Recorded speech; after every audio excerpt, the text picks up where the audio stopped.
Good morning, good morning, good morning, babe. Good morning, church lady. Says it's your fault why I'm tardy. No, I'm just kidding. Hey, Miss Tracy. Hey, Watchaboo. How you doing this morning? How's everybody doing? I hope you got your, like Miss Church Lady said, get your coffee and your kush. Church lady, there's this coffee cup that every time I see it, I think about you. I don't know if you ever seen a coffee cup where you can smoke and you can drink your coffee, but they got one. I don't know if you ever seen it, but it's. I always think about you every time I see that coffee cup.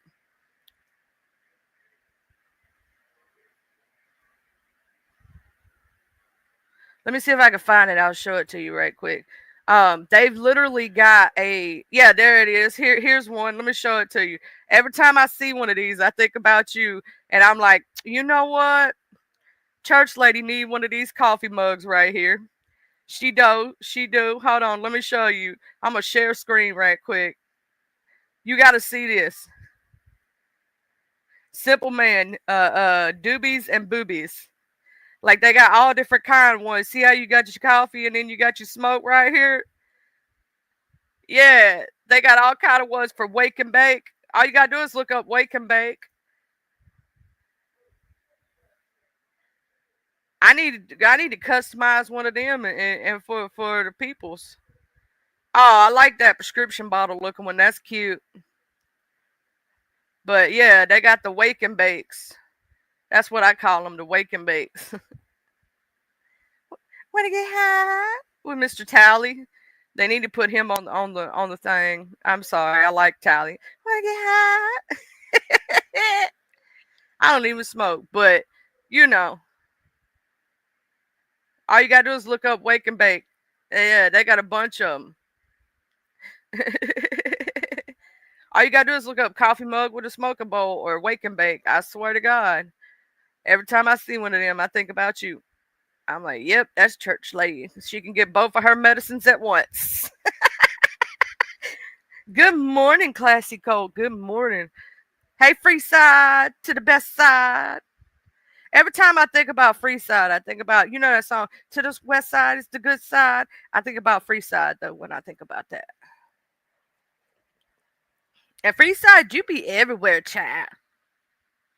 You just be visiting the world like me. I be everywhere, man. Cross the desert sand, man. I don't know why that song came to mind.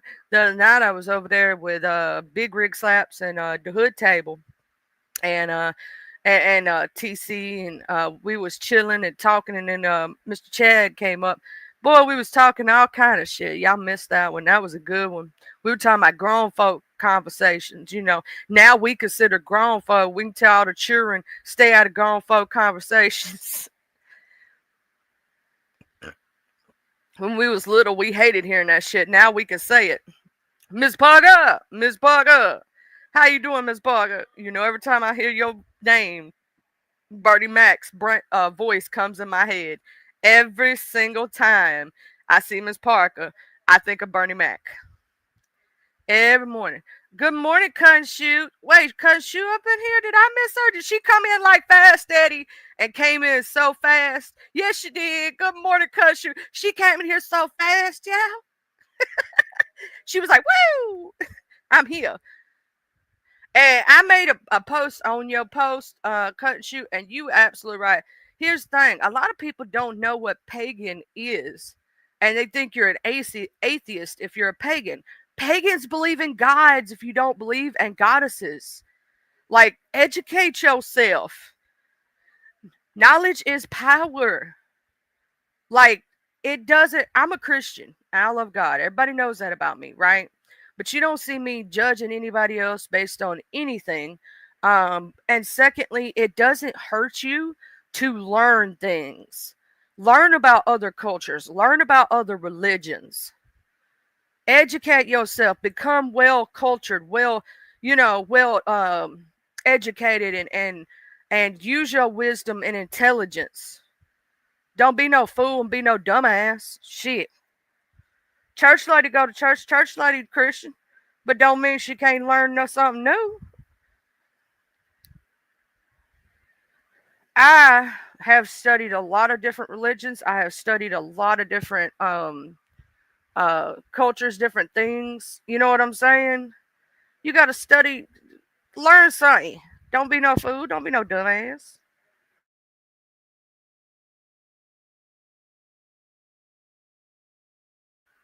How'd everybody's weekend go? Did everybody have a good weekend? Anything crazy go down? Now, for my beef sector peoples, I saw some crazy shit go down this weekend, but I all think it's a play. What up, happy caffeinated couple? How you doing? I hope you getting your caffeine this morning. I hope you got you a big old cup of coffee. Oh yeah, that movie we watched, babe, was real good. It was a good one. It brought me back to my teen years. It was I forgot the name of it, but it was a time travel movie where the girl goes back from 2024 to 2003 or 2004. And child, it brought me back to high school with the hip hugger pants, the Uggs, and it had all the music. I was like, "Oh my god!" And y'all wouldn't believe this, but my white side came out. Y'all, I had a white moment, and I was singing along with some white girl music.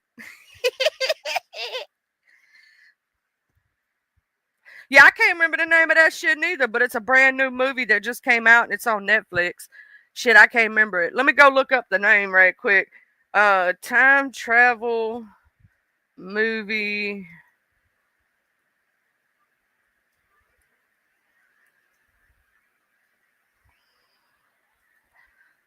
What was the name of that damn movie? Shit. Time Cut. Time Cut. That's the name of it, I think. Time Cut. Yeah, it's called Time Cut. That's the name of the movie. Time Cut. It was actually pretty good though. It was actually pretty good though.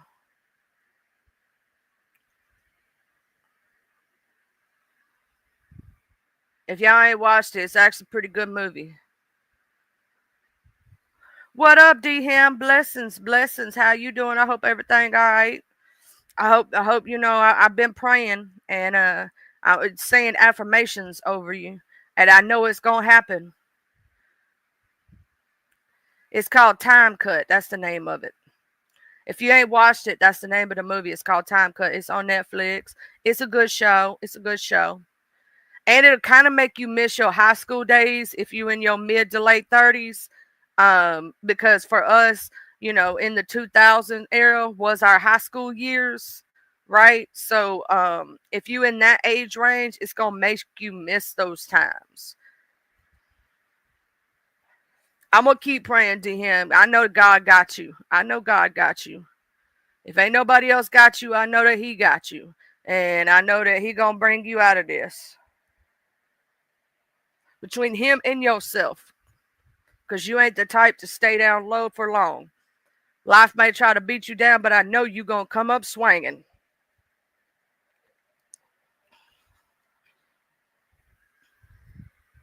And for some reason, it made me think of the song. And don't be. It made me think about because I always say you a hustler. You know what I'm saying? So you gonna get up and get out and get there and get your stuff. For some reason, it made me think of songs. Every day I'm hustling. Every day I'm hustling. Every day I'm. You know, the first time I ever heard that song, um, it was before Cat Williams, but Cat Williams is the one that made it like stick in my head. But I heard it before then because I actually had a friend who used to love that song. That was his jam.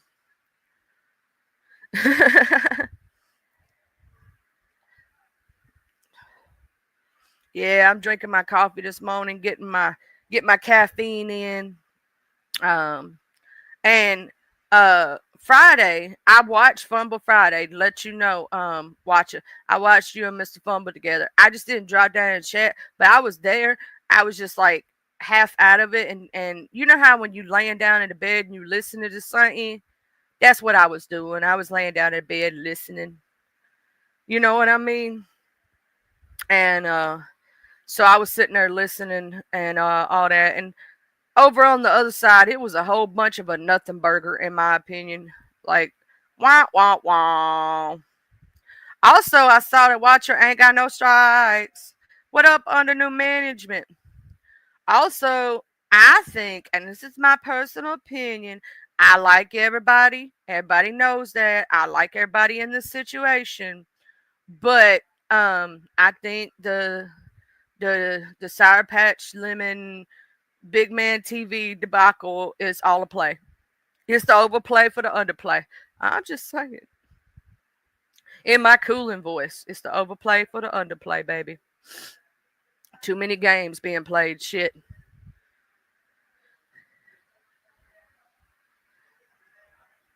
I just been seeing some crazy shit go down over the weekend that I was missing. Now, Miss Jill, hold on.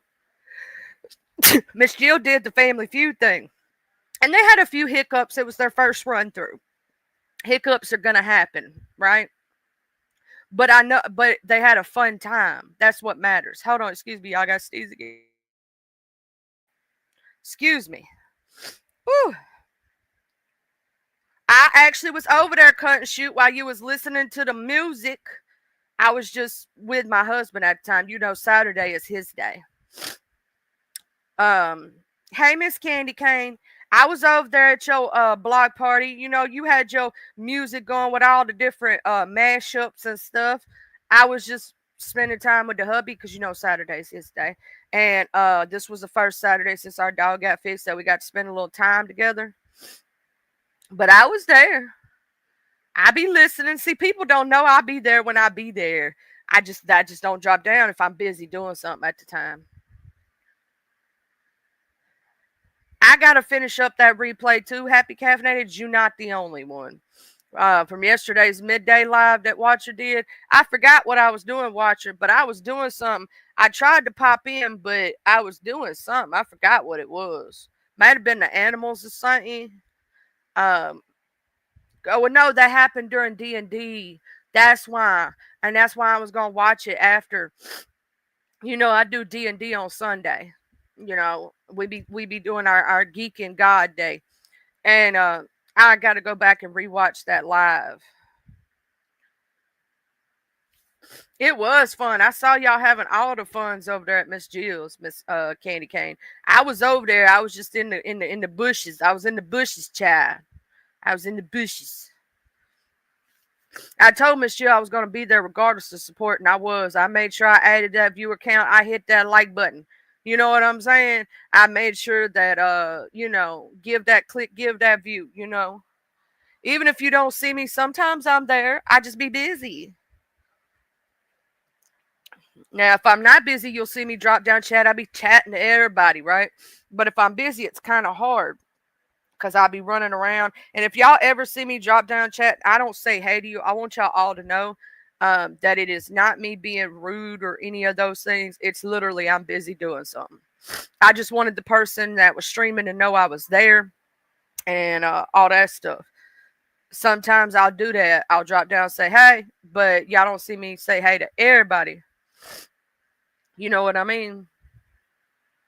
And my nose is now running because I just got done sneezing 15,000 times. Boy, allergies are a bitch.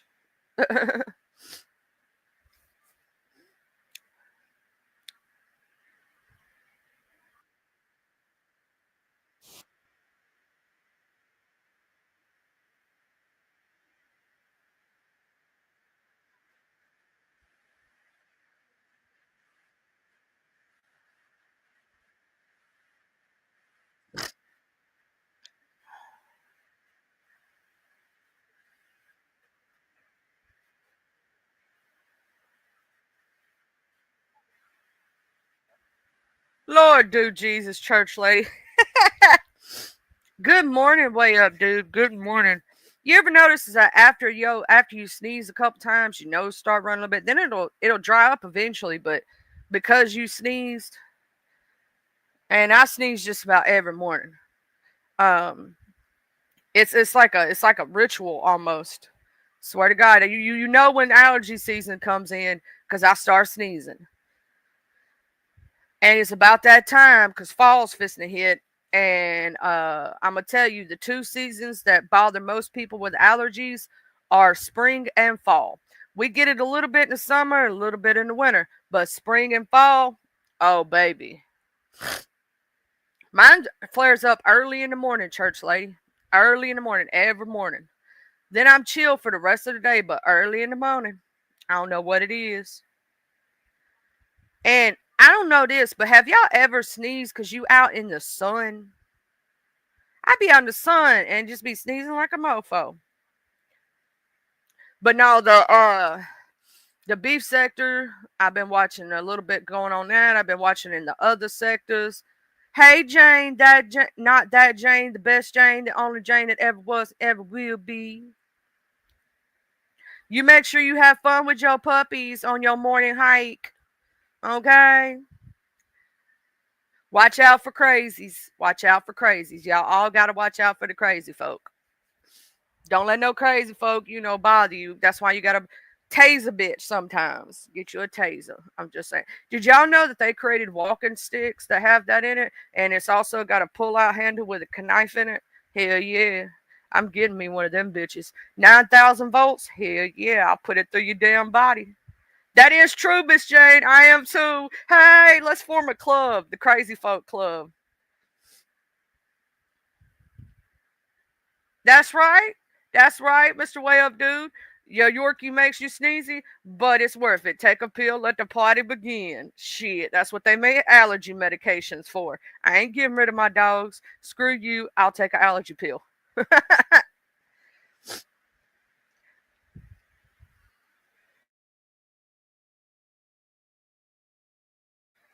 Hell, I'm gonna be allergic to everything anyways. Why wouldn't I have my animals? I'm allergic to the leaves outside, the fucking dust, the mold, the mildew, the pollen, the shit, everything. So what's ragweed and all that other shit, you know? During the fall, I find that after the leaves fall is when my allergies act up the most when I'm outside and stuff like that. Hey Jaxlyn, good morning, good morning. Yeah, we gonna create a club, y'all. We gonna call it the Crazy Itches. Um, because we would say bitches, but we're gonna say itches, okay? And we gonna be the crazy people together. And other motherfuckers wish they would. Bitch, we wish you would. Jump, bitch, if you feel froggy. We might jump your ass, you never know. Normally we don't agree with jumping. We like one-on-ones, but sometimes you just gotta jump a hoe in the name of Jesus. Throw a little holy water, swat, smack. Swat, swat, smack. Hey, Crazy Pepper Kirby lady, you have your coffee, child? Girl, I'm gonna tell y'all something. Okay, so I tried the new Reese's creamer, I tried the Twix creamer, and I tried the Snickers creamer. Okay, I'll give my review on them right quick. All three of them, the flavor is just muted. It's just muted. You know what I'm saying? The Reese's, you can taste a little bit of the peanut butter, but it's. I will say the Snickers is better than the Reese's. The Snickers is better than the Twix. The Twix is ugh. No, no, ma'am, no, sir. It takes too much of it to even get a flavor. You can't even get a flavor. I'm like, where the hell is the flavor? Okay, I got it for the flavor. I want the flavor. Where is the flavor? Yeah, I just get this chocolate creamer. It works just as good. At Walmart they got a cheap off-brand Always Save chocolate creamer that's the shiznit and the flavor is there. Now the name brand I got it right now. It's okay. The Hershey and name brand Hershey one is okay. But that cheap off-brand actually pretty good. Have a good day under new management. Make sure you have a good walk, Chad. Same Crazy Purple Caribou Lady. I'm gonna tell you something. The one I can't stand, I hate when I go, when you traveling and you stop at these places to get you a cup of coffee and all they got is fucking French vanilla and hazelnut. And you lucky if you have that ones. Man, I'd be mad as hell. But I stopped at this truck stop and child, I felt like I had won the lottery. They had every creamer. I was like, oh my god. And that Italian cream bullshit, ooh, God, it's nasty. Mm-mm. Mm-mm. Mm-mm. No, thank you. No, thank you. That shit tastes like fucking coconut in your coffee. And and am not a fan. I am not a fan. If you like coconut, you might like the Italian cream flavor, but I can't do it. Can't do it. I use the off-brand Jexlin. I use the off-brand or that other brand, not Coffee Mate, but the other one. I can't remember the damn name of that shit. I don't like it. I can't stand it. But you may like coconut flavors, Watcher. I'm not huge into coconut. Like, it has to be done a specific way. Well, that may be true, Crazy Purple Curb Lady. Maybe I tried the wrong one. Oh, Delight. Yes, Watcher. Thank you. I do the Delight, the International Delights. That's it. That's it. But I tried that shit. Ooh, it was so wrong. Ooh, it was so wrong. What was you right about? Shit, I don't even know what you was right about, but shit. Uh, Lord, sweet baby Jesus. The sneezes was real this morning. I need to take my allergy pill. Gotta take my. Yeah, I'm not huge into the Italian cream. It's not my thing. I like the chocolate creamers. They my shiznit. And I am not a basic white bitch. I don't do the pumpkin spice. Now, maybe some of y'all who do the watch your crazy nose. Okay, cool. Maybe some of y'all who have tried the pumpkin spice can tell me if it's good or not. But I am not a basic white bitch. I'm sorry. I love y'all basic white bitches. Y'all my hoes. I love you too. But I can't be a basic bitch. I'm sorry. Yeah, I think it's in the red container. I think so. I don't know. But I can't do no pumpkin spice. Just give me my chocolate creamer. I'm good. Possibly I will do French vanilla if I have to. Okay, because it's like Old Faithful, right? It's like Old Faithful. It's the go-to, and the caramel macchiato ain't terrible if I have to drink it, right? But since I've been started drinking this damn chocolate cream, y'all, I just been stuck on it. I don't know what it is. It's good as hell. They was being bad, so you had to put them in a kennel. Lord, they know better. I tell you what, all I had to do one time, my shepherd that I had for 14 years, she got off her runner, and I'm gonna tell you something. She took off running and she went after another animal. Boy, I had her and the other dog walking back to the house with their head hung low.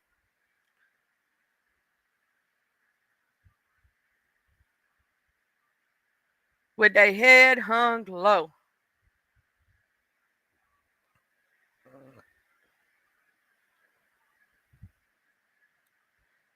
Oh, I think I know what y'all talking about. I think I done got the picture.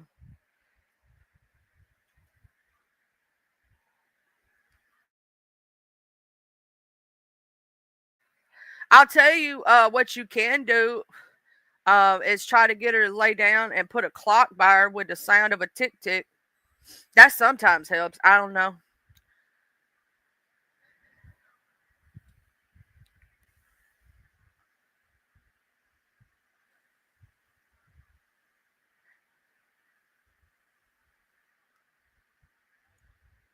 I wish you could too, church lady. I know that's something serious when she, trying to help her out and stuff, and she going through some things.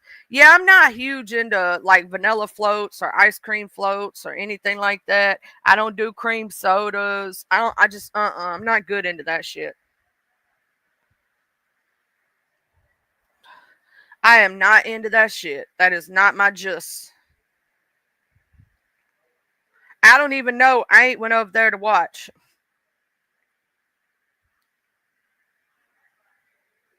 I don't even know. I don't even know what's going on, child.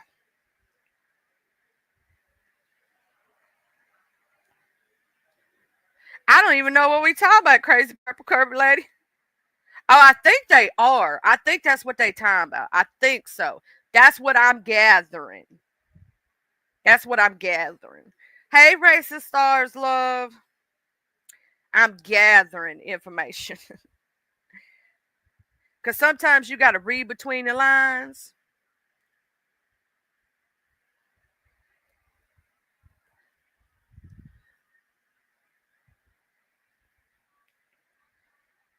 Sometimes you got to read between the lines and be a smart ass and not a dumb ass. And I'm gathering that's the situation.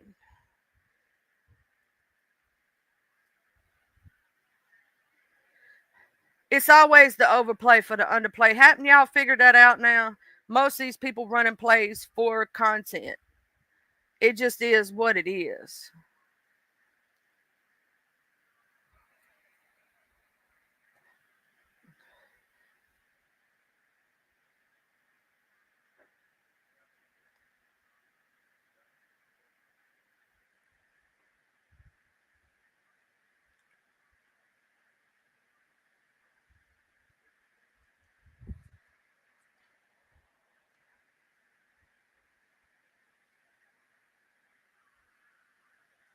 The overplay for the underplay.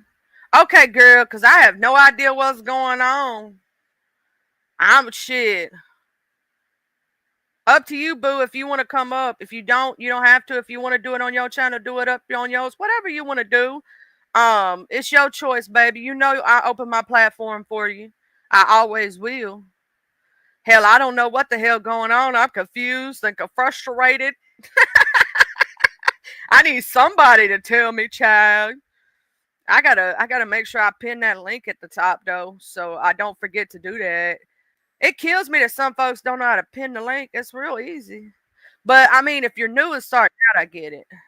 Let me make sure this you, baby. Yeah, it is. Okay. Oh, it's Just me. I Oh, had to it's make me. sure. I had to make sure. I had to authenticate you. I had to authenticate you. You got to authenticate to me. Yeah, I had to authenticate. Right. You.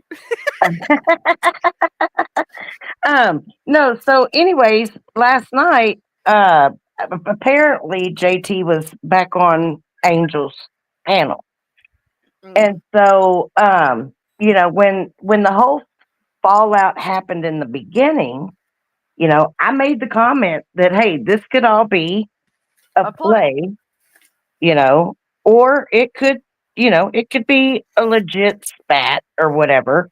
Um, but she carried on and she didn't turn quote unquote hater towards Hmm. him, right?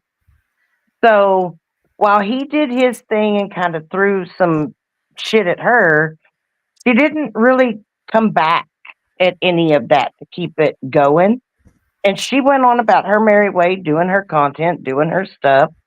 And at whatever point in here, I feel like that they've had conversations, and he ended up coming up on panel last night, and I guess things are smooth. I don't know. I didn't watch it all. I just saw the very first time he came up, and once he came up, I was out. I was done. And I mean, it's her channel. It's her panel. She has a right to decide who she lets up, what content she does, what they talk about. I don't have a problem with any of that. I don't have a problem with him being over there. It's not going to change how I feel about her or about him, you know. Um, it doesn't make me. I think I've gifted like I don't know seven memberships over there since he's been gone, and it doesn't. I don't regret it. I'm not upset about anything. There's some other people that might be, but I'm not because I know how he is, and he did not want to let that opportunity go to capture that community. She still has over 300 paid memberships. And if the proof wasn't in the put, I can guarantee you that the other 300 and some odd memberships that canceled, it wasn't because those are all his people. No, it's because they were gifted, and some people don't have the money Exact. to renew. Or they were people that had already subscribed to her channel before he came along Hmm. that got gifted a membership that don't watch. I mean, there's a bunch of different factors. So if somebody thinks that, oh my God, there was over 300 people she lost because of him, that's not true. He don't And have that many. no, he doesn't. He doesn't. Go And look at the so, likes on the OTT. There's 8 at the most. yeah, 8 likes on every video. 8 at the most. And that was yours, Watcher. And you know people be hating on you. So if you only got 8 likes, I didn't give before how many people was really there. right. Oh, I agree. I agree. And I do think that she finds him funny as long as he's not attacking people or doing going the real life thing. My and that's fine. That everybody has that right. And Eric just said something, she has a lot of slow people on her panel. So he said I can't blame him for being drawn to that. And unfortunately, without pointing fingers at any particular person, that's a pretty true statement. And not, I'm not saying slow adults in the fact that they're mentally challenged. They just are easier to manipulate. They don't reason the way, and they don't have, I guess they don't have the experience with him either, you know? So, it was either one big play. But I've noticed some other things too, and I'll talk about those things eventually. Um, right now, because of some other stuff, I'm real limited in what I can say I at the feel you. moment, um, because of something that happened over the weekend. And Girl, you I, gonna text me? yes, when you get done with your show today, you just give me a ringy dingy ding, and I'm going to break it down for you, and you're going to shit your britches. Yeah, because I have no idea. Child, I was busy this weekend and I missed some things here and there. I tried to stay up for Fumble Friday. I really did. I was laying there. I don't know if I even remember everything. I went back and tried to rewatch, but I've been like running around. You know how my ADHD be. Um, Yep, girl, I know the feeling. I'm the same way. I do that kind of stuff too. Like, well, after Fumble show, I ended up watching a few other things, and then I got on the phone, and apparently I fell asleep on the phone, and then Saturday night I was up till 6 o'clock Sunday morning almost. woo, child. Yeah, and talking on the phone, of course, and so yesterday I was up bright eyed and bushy tailed at like 9:30 in the morning. My show that I did yesterday, I went over to my sister's and fed the cows, the little baby cows, Yeah, the mini I saw cows. you when you was in the truck and you was saying bye bye to everybody. And I red balled and saw the cows. Yeah, Um, and I was gonna watch the rest of it. I had to go take out the animals, yeah. and and when I came back, we were watching shows together and stuff. So Hmm. I got to catch a replay. Oh, I didn't really talk about it too whole hell of a lot. Just Oh, mainly, a that little bit happened during about D&D. Why am I thinking that happened on Saturday? That happened on Sunday. what D&D or the movie. Oh no, your show. Oh yeah, yesterday. Yeah, I did one Saturday too. That one's on members only. I'm Um, a member, so I can watch it. Okay. yeah, that one's on members only. That was the one where I was in the cemetery. We were looking at old headstones from like the 1800s. Like I have a cemetery that's down the road from my house, and when I was in high school, we used to have pasture parties in one side of the cemetery. And then on the other side, it was always all growed up and stuff. They didn't take care of it. Well, a few years ago, there was some people that decided they were going to start taking care of some of our old cemeteries in town. And so they picked that one, and they really have done a lot of work to it. But they've got some really, really old headstones.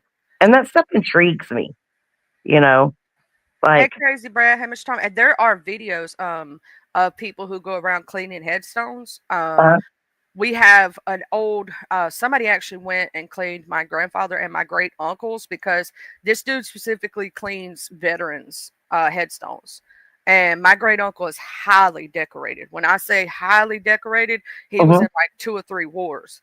or 2 wars, and like a few little battles, you know, because I sometimes call those wars when they're not. Um, but he was in like he was highly decorated. Now my grandfather he only went to the Korean War, but Uh-huh. my great uncle went to 2 different wars, and he uh he had all those little things on his, you know, chest and Yeah. stuff. He even had a Purple Heart and all that other shit. So he was like highly decorated. Yeah. There's I don't even remember the name of all the damn awards he got, but he had like little things that you know that they give you from the The government. medals and Yeah, stuff like that. yeah. Yeah. Well, it's really interesting because when I go to get coffee and I go the back roads to come home and stuff, there's another little cemetery that I pass. It's in the middle of nowhere.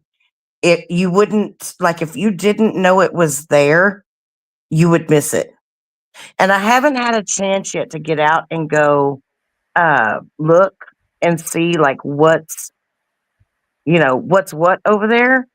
But I want to. So I have to probably put on some pants and some better shoes because I'm afraid of snakes because Get it's you like some overgrown. mud boots like the Yeah, I kind got you get at some. Walmart, and snake can't bite through them. Yep. So, I tell people that all the time. Don't be trusting them slicks neither. Don't get them mud boots with the slicks. You better get the ones with the grip so you can act like you a 4 wheel drive. okay. Brr, brr. Put your 4 wheel drive shoes on. Hey, Mr. Christopher W, what's up? No doubt. No doubt. But yeah, so that was anyways, back to the other thing, I know that people are gonna expect some to be mad and blah blah blah blah. That shit don't bother me. I've said it a million times. I don't care whose panel the dude goes on. I don't care, about any of that. As long as he's not fucking with me and going real life on me, or I mean, just period. Don't be talking about dead kids and stuff like that. Which those battles are not my battles to fight. But when it comes to me, like if he wants to tell the truth about me, if he wants to say, "Hey, she's a fat bitch that's got jacked up teeth, she's cockeyed," I'm cool with that. Those things are true. You know, if he wants to say that I rent this house from my mother, that's fine. He can say that. I know the truth about it, so he can say that. But when he starts in, on my kid and then starts, going the grandbaby's mom route and her family, like, I don't think he realizes what exactly he's done. I really don't. And I just wish he would stop because he's trying to discredit my character as a witness in this upcoming case. And And I'm gonna say this, like, go in real life in general. He needs to stop doing that shit. Stop messing with people's families. Stop messing with children, innocent people that have nothing to do with the battle at hand. If you want to call me a fat bitch, hey, I'll be a fat bitch all day long. You want yeah, to say that my teeth are crooked? You want to talk about this, that, next thing about me? Fine. Say I'm trailer park trash. Whatever you want to say, I don't care. But leave the innocent people, like the children and the family and the people who have nothing to do with this battle, alone. yeah. I mean, from the beginning of all of this starting, that's all I've wanted. That's it. Just stop the bullshit. You know, don't sit there and say that I've done inappropriate things with my child because someone that hates me is working with you to try to discredit me. Like that makes no sense.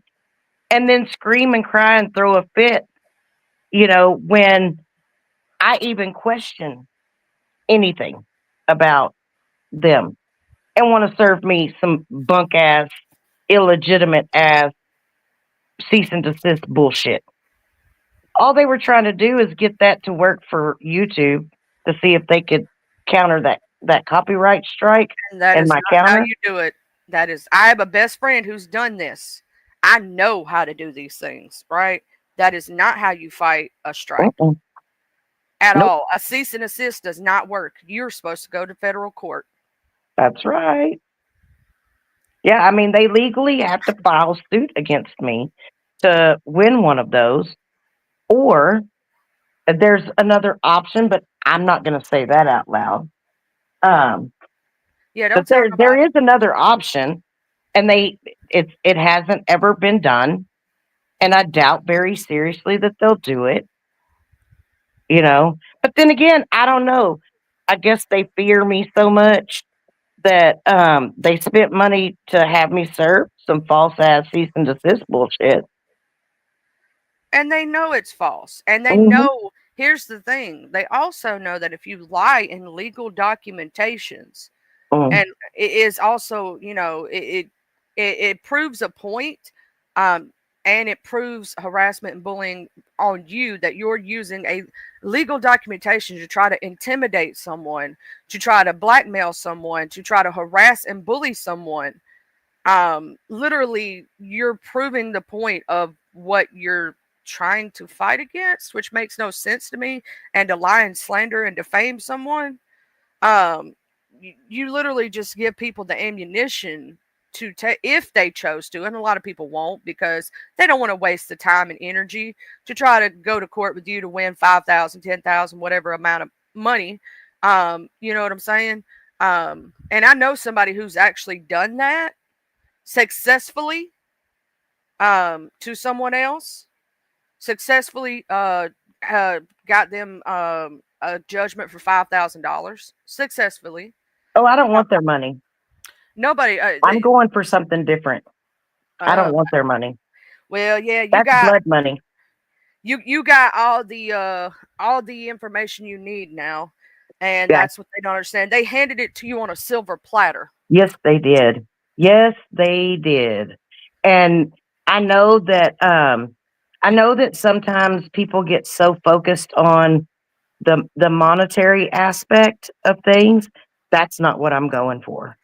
I'm going for something totally different.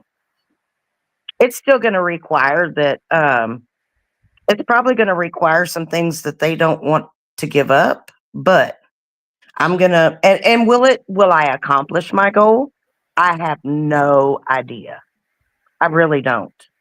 Good morning, Mr. Maddie. We've I been may missing you. or I may not, you know. But the fact of the matter is I've at least got to try. Yeah, And they've gone too far with me.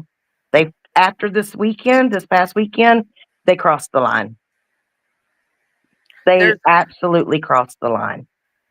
and I've always tried to tell them, and they're not listening. Here's the thing: you call me a hater, you call this. I'm telling you the God, the honest truth, whether you want to hear it or not. You are doing something that is either going to cause you irreparable harm of some kind, or it's going to cause you to go into criminal action. Someone's going to do it. I don't know who. It ain't going to be me, but it's not going to be a win. It's not going to be a if, it's going to be a win. Yeah, If you keep doing the things you're doing, it's literally common sense. I Common sense agree. dictates that. Like, you're going to mess up, and you think, oh, this is all fun and games, this is YouTube, this is just words on the internet, but the words that you're doing are something you, and the things that you're doing are technically criminal, and all it takes is the right person to get you. I'm not saying I'm going to do it. I'm just saying it's not a if, it's a win, and you're going to play these stupid games, and like I said, you're going to make one person go off the fucking deep end. And I'm worried about the innocent people who happen to be around you at that time. Like, they, you know what I'm saying? Like, family members, long lost cousins, they ain't got shit to do with it. You know what I'm saying? You Yeah, don't well, understand how crazy this shit can get. Look what just happened in Vegas not long ago. oh yeah. Well, not Dude, I mean, not even just that. It's not for me. That wasn't like that's kind of part of it, but when you involve an innocent underage child in adult bullshit and then try to pin me as a harasser of that child, you have stepped over the fucking line. Period. yeah, there's a line you don't cross, and they tend to love to toe it and step over it. And I I'm not going to say what possibly can happen. And I'm just going to say, I'm going to pray for you because for real though, it ain't going to be pretty. Mm. Well, and which I will say that it did lead me to the discovery of some other things. And for the, it's crazy how you can go through situations with people in your real life and every opportunity they have to try to burn you down, they do it. But when they take it to this level, after they've done something criminal against your family member, that is just going a little too far. Especially threats that were made the night that those men came to my house to try to kill my son. They've screwed up. And Big time. I will push the issue as far as I have to. So, and they might have involved someone in something that may cost them their job, that may cost them their reputation. And I think that that's pretty shitty. Yeah. But, you know, that person shouldn't have been doing what they were doing. So I'll They just don't leave it at that. care. They don't care. I'm gonna say this. They use people to go like having people call people incessantly, like on live. They're telling people call, call, call, call. They don't realize they're pushing that person to create criminal acts.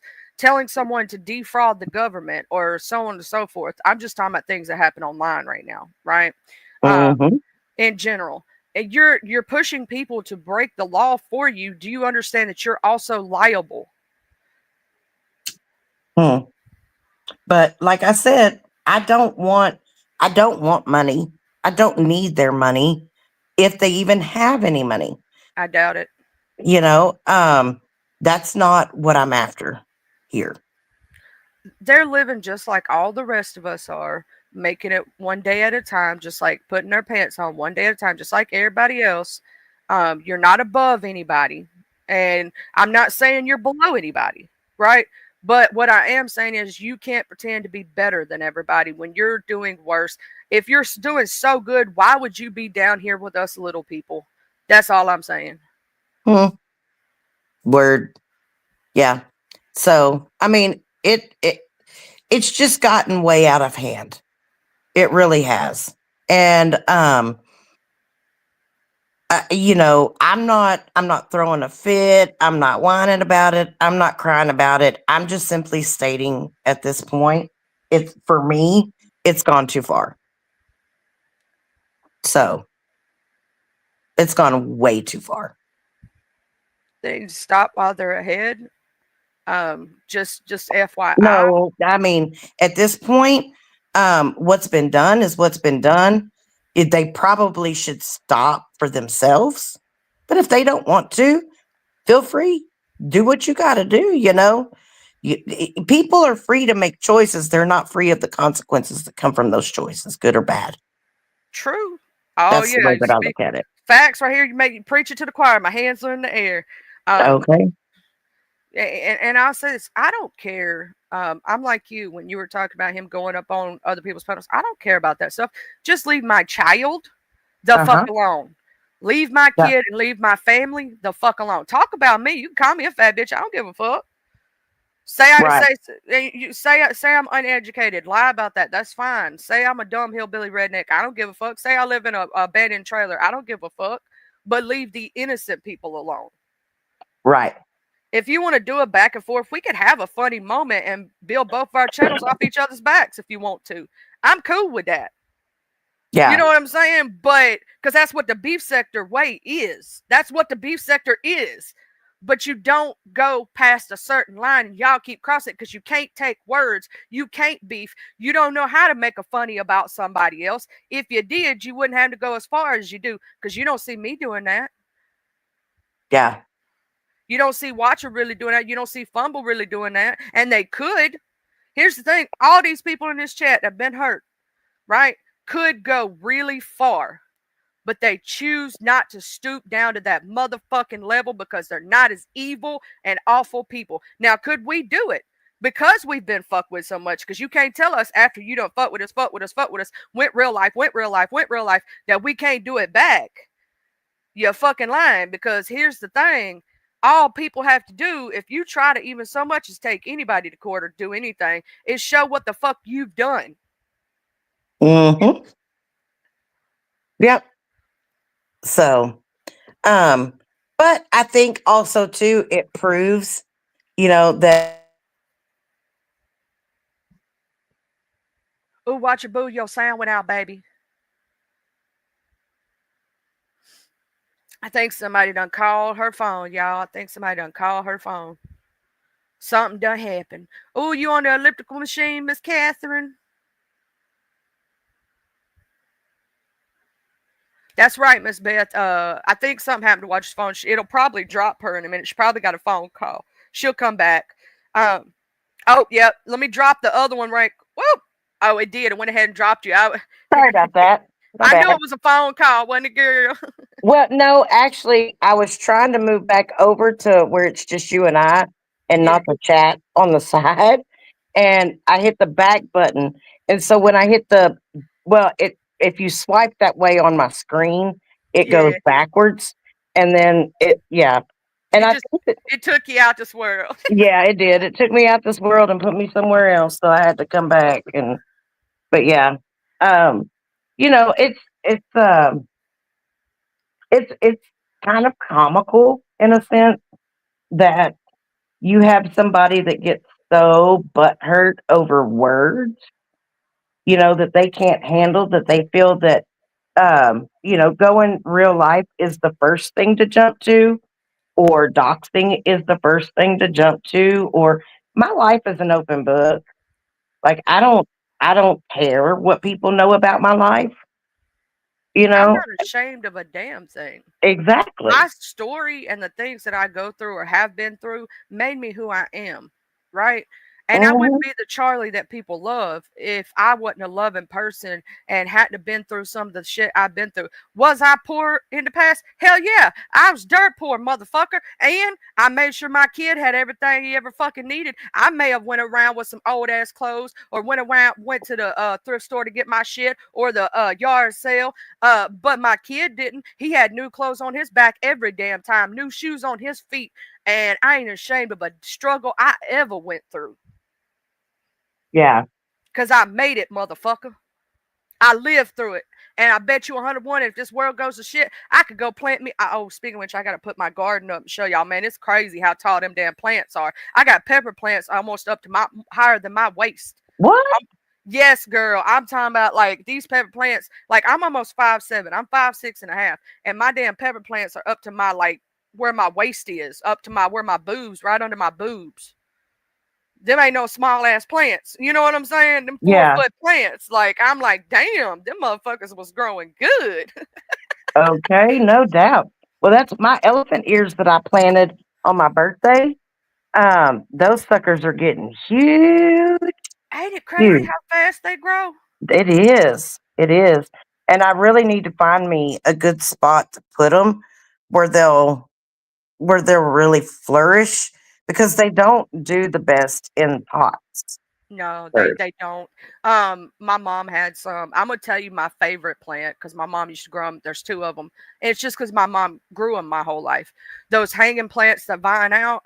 She had so many of those. Yeah, she had so many of those, and she grew I think it was she ended up having 10 pots of them, because she had transplant, take little pieces here, and she had cactuses. And when I say cactuses are easy to transplant and grow, she had 10 pots of them. And one time we didn't know a freak frost was coming through, and they were out on the front porch, and it killed every one of them.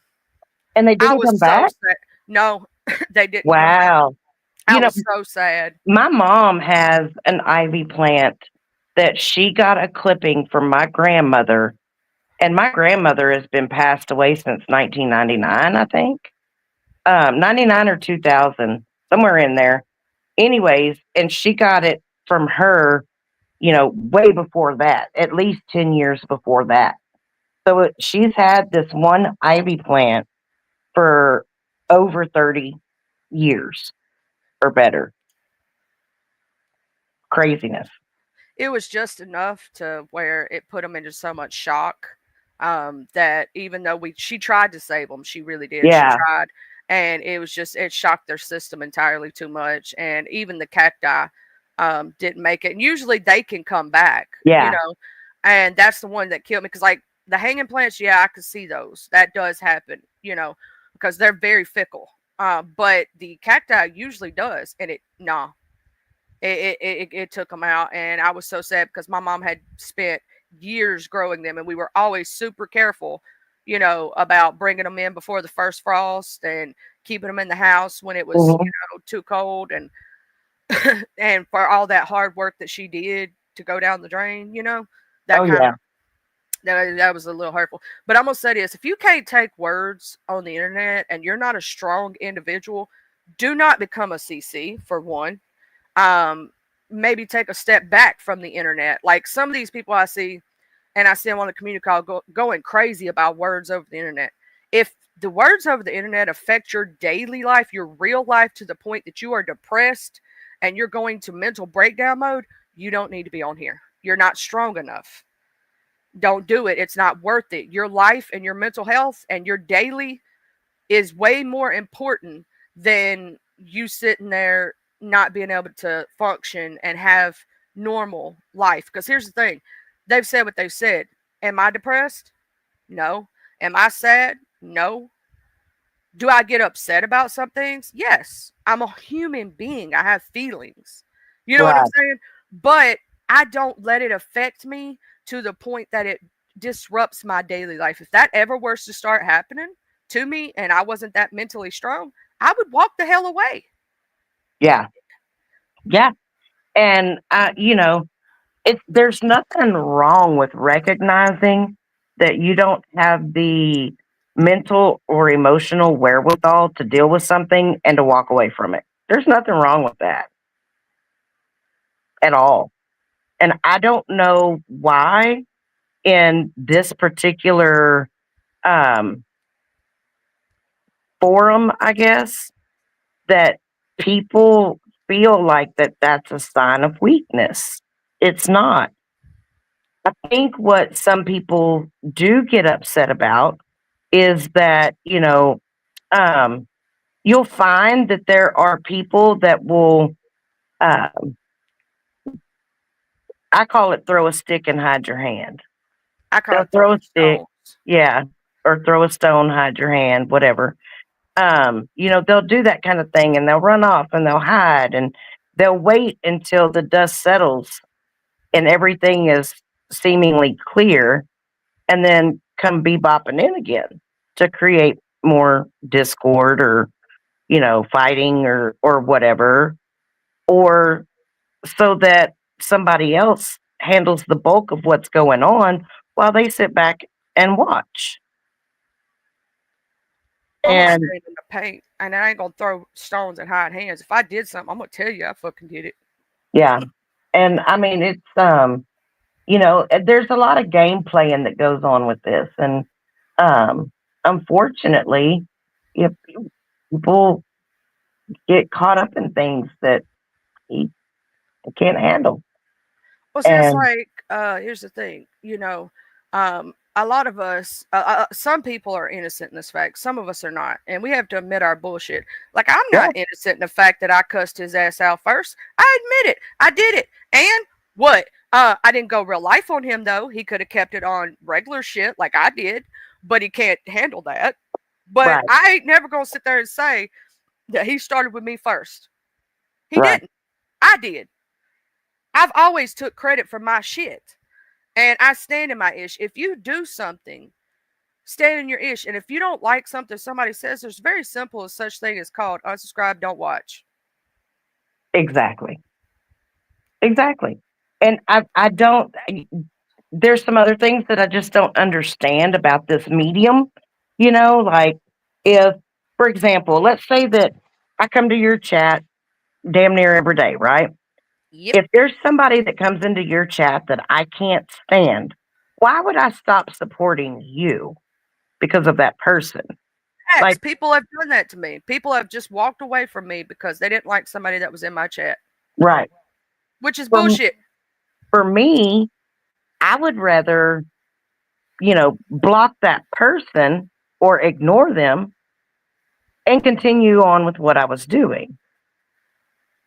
That's like I would never hold that against you. If you have someone in your chat that I absolutely cannot stand, right? Or have somebody on your panel for that matter, right? I'm not going to hold that against you because you yourself have done nothing to me, right? You and me have a good relationship. So why would I take that out on you? That makes no sense to me. Yeah, that's one of the things that I get really like confused about, or they, people say, well, um, you talk to this person and they talk to that person, therefore I don't like the person you talk to. And I'm like, what the fuck? Here's the thing, we're all grown ass adults on here, right? All of us. I wouldn't care if you were in my mortal enemies, which I don't really have a lot of mortal enemies, but in their chat, right? That as long as you're not telling them shit about me, I could give a fuck less. Thank you. I'm glad I'm not the only person that views life that way. It's the thing. Here's the thing. As long as your friend's not. Good morning, Miss Justice. Sorry for not saying good morning to everybody that's coming in at this moment. We having a good old conversation. Also, Miss Beth, I'm gonna say this. I love you to death, and I just want you to always know that. And a lot of people like to keep going and stir the bullshit and just keep mess going. Me, myself, and I.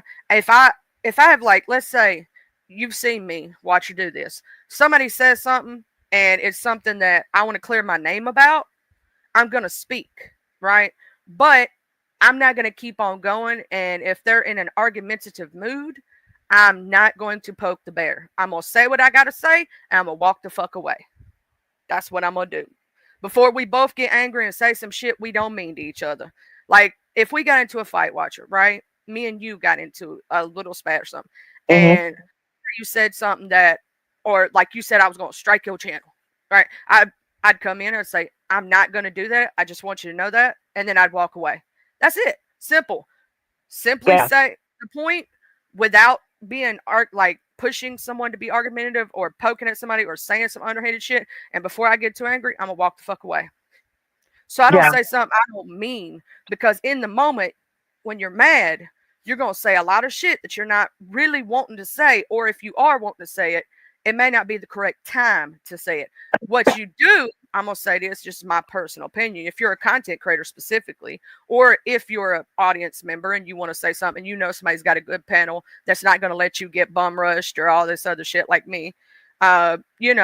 You go up on a panel, you say what you gotta say, you drop you drop down. You know what I'm saying? Like if let's say when I wasn't a CC, I got into a beef with somebody. I didn't have a page at the time, or I did, but I didn't go live. A friend of mine did. She let me hijack her panel to say what the fuck I had to say because she was a good friend of mine, right?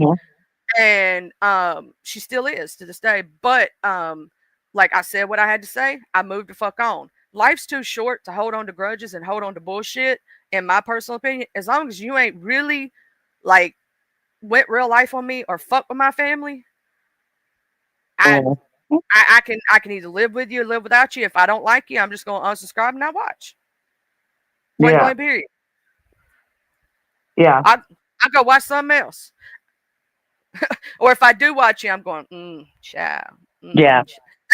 Well, and it's one of the reasons why, like for example, with Eric, I still go over to his channel. Eric and I have had times of going at each other's throats, and we've had our issues. At the end of the day, he's never picked up a phone and called somebody in my life. He's never tried to contact an employer or previous employer in my life. When he was incorrect about something, he did clear it up. Even though I may not agree with a lot of things that he says, I still I still am entertained by some of his content, and I can respect the fact that he's not gone real life. I can respect the fact that he's cleaned up the things that were wrong. As far as, his being ugly towards me, I can accept that. Like, I instigated some of that. Now, I will So say the only thing, like, here's the thing: when he did the show at the day after they said what they said about me, he did his whole show. I didn't mind that because that was content, right? yeah, That was his content. But what bothered me, and that's why I eventually came in and said something, was you kept on and kept on and kept on. Here's the thing: when I did the flag show, I did one show and done, one and done, because it yeah, was something I saw on the internet. I didn't take it real life. I didn't talk about nothing real life. I would never do that to him. I would never do that to anybody. Because you got angry at me about a situation. Why didn't you come to me as an adult and talk to me about it? If I was in a chat or said hey to somebody and I didn't know that they said something about your kid, I didn't know what was going on, which I don't think I said hey to that person, but hell, you never know. I might have. I say hey to everybody. Um, you know what I'm saying? Because I'm just yeah, a friendly motherfucker like that. But come tell me, like, talk to me, actually have a conversation. Hey, the fuck, that motherfucker. I'd be like, oh shit, really, dog? You know what I'm saying? So I could correct the behavior. Because if you don't talk to me like a human and you talk down to me, and you cuss at me and you treat me like that, I'm gonna have a feeling about you. I'm not gonna like you, and I'm not gonna come watch you. I'm not gonna come visit, because I feel attacked, right? right, And so I'm just not going to do it. I will clear up a misinformation if something is said about myself that I don't find true, and everything. But I wasn't going to get mad for him doing his content. It was the right, hot topic at the moment. yeah. Well, and I mean, when it comes to that whole situation, like, I just really feel like that. Um, Number one, I know that they were trying to get at you and use that to try to get at you, but it really didn't have anything to do with you per se, you know? And so to bring it up somewhere else and ask, well, why don't you talk about this? Why don't you talk about this? Well, number one, because why would we? Nobody knew, first and foremost, but second of all, it's not our business and it's not for content. Real life should never be content, but some people don't know how to keep it off that. It's like, here's the thing: I've said this and I'll continue to say this. I don't like going after innocent people. Nobody, should go after children. Nobody should go after people's mamas. Nobody should go after people's children, their dogs, their family. Keep it on the person that you're fighting with. And I'll continue to say that. You know what I mean? Mm-hmm. Yep, I agree. And here's the thing: we don't have to like. Okay, here's the thing: everybody fights different, right? Some Mm-hmm. people are going to do it, some people not. It's up to their choices in life. I don't have to agree with everything that Watcher does to like Watcher. Watchers don't have to agree with everything that I do to like me. There may be things that someone else does that I don't agree with. It does not mean that I have to literally hate them because of it. I don't Right. like people who do evil things to people, and I will not like them because of that. If they do shit like that, like sitting there and calling people's family members or talking about dead children, that kind of shit. Yeah, we're not gonna be cool.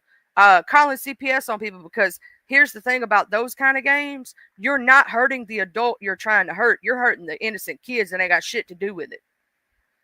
Yeah. Yeah. Unless And you know. Now, if you know for a fact a child is in danger, then that is, you're supposed to do what's right. You know what I'm mhm, saying? Or right. if you know for a fact, like, but you need to make sure you have your facts straight. I also have and would never put the pedo word on anybody. I have never, and he has run around saying about you and me both, Watcher, that we put that jacket on his fucking back. No, the fuck we have it. No, I have not. What I have questioned is why there's always a focus on that. Like that's something every time he fights with somebody, that's brought up that they're that. Oh, and we've questioned why are you not allowed around a certain, kids or something like that, but that doesn't mean we put the pedo word on your back. We didn't say out of our mouths that that's what you were. Never. Right. Never came out of nobody's mouth. Yeah. So I've never and put the drug addict on them, even though I be saying they got the sniffles. That's a joke, motherfucker. I never said why you have the sniffles. Duh, you're so the one that leaned into that. I would say that I believe that there are behaviors that have been exhibited as one who would abuse substances. That's what I've said. That I believe that there are behaviors The that only thing that I will state is if you allow someone on your platform, it doesn't matter who it is, right? It could be anybody, and you allow them to trash other people or do certain things that are way below the belt, and you don't stop it or you don't say something, then yes, I think that you are just as bad, in my opinion. It's just my personal opinion. You should stop it when it goes too far, right? Mhm. When they start talking about kids or they start doing those low blows, and you say, "Ha, no, that's not cool. We're not gonna do that." You know what I'm saying? Right. Which I will, um, to a pretty good extent, I will give Eric credit for doing that in certain circumstances. I have seen him do that every time that I've been brought up in that, you know, um, with that accusation. He has corrected that and said, I don't believe that, or dropped him, or whatever. And so but I've also watched other things that were allowed and laughed at that I didn't agree with. But again, that's his channel. He runs it the way that he wants to. And I do think that overall the stance that he's taken has been it's been more commendable than I've seen on other channels. Let's just say that. I will state for the record, when JT threatened me on his channel and was talking about my child, he said, "Well, you don't know that child could be homeschooled." So he did Yeah. um, say that, and tried to clear that up in a way. I mean, even he didn't even know me at the time, really, at all. But it's like this thing. If like I would never, me, myself, and I, allow that person on my platform because I know what they bring. I know what they're going to do. I know they're going to go that low of a route. I don't let nobody go that low of a route. You know what I'm saying? Hmm. Even if it was you, Watcher, and I love you to death, and you know that. Yep. I would never let you start talking about somebody's kids, or which you wouldn't do it, but even then, I wouldn't even allow you to do that on my platform. That's for anybody. You know what I'm saying? Even if I love you and I worship the ground you walk on, I'm not gonna let you come over here and bash children at Right. all. Yeah. And I agree. I agree with that. And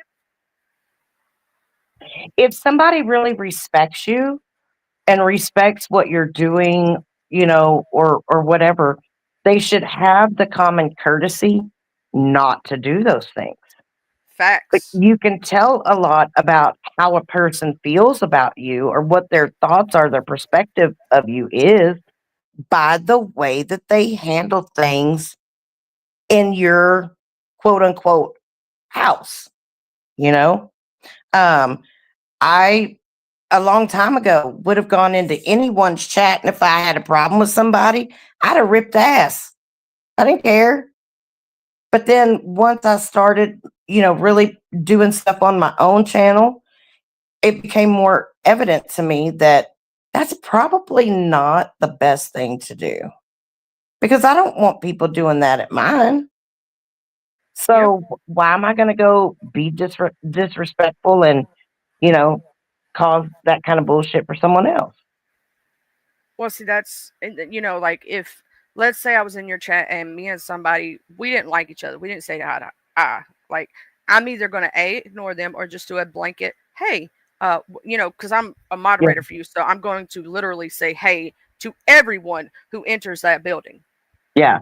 No matter who it is, even if I don't like them, because that's, as a moderator, you have to carry yourself with a little bit more of a respectful manner because you're a representative of the channel holder, right? Right. So that's a little different. But even as a subby, right, I wouldn't come in your chat and have a back and forth with someone because it's your chat. I'm gonna wait until either I catch them on theirs or mine, right? Yeah. But if I could kind of see someone that's just a subscriber who doesn't have a channel and that's the only place you see them, right? Right. I can kind of understand that point of view a little bit because it's the only time you'll ever see them. Right. But at the same time, why not, if you have a problem, just block them. And then you don't have to deal with them no more. You don't have to worry about them. You can't see what they say about you. They can't see what you say about them. Y'all just going about your merry way. Because they ain't Girl, worth because, it. yeah, because then, but people don't do that because they want to see it. They want to have a reason to go back at them. And, I mean, it's that same old song and dance. And we just have to do better. We really have to do better. Hi. Hey, Hey, Miss lady. Justice, my sassy pants. Yes. I'm gonna speak from the heart. Channel creators need to know the whole story, not from my perspective, but from everyone's perspective. And that's all. They need to know the whole story. So that's all I'm gonna say. I understand what you're saying. Like, here's the point. What Miss Justice saying is like you have person A's perspective of what they think, persons B, and somewhere in between C lies the truth, right? It's like a ABC thing. And if you think about it retrospectively, if you don't know something, ask for one. Two, don't make assumptions because that makes you an asshole.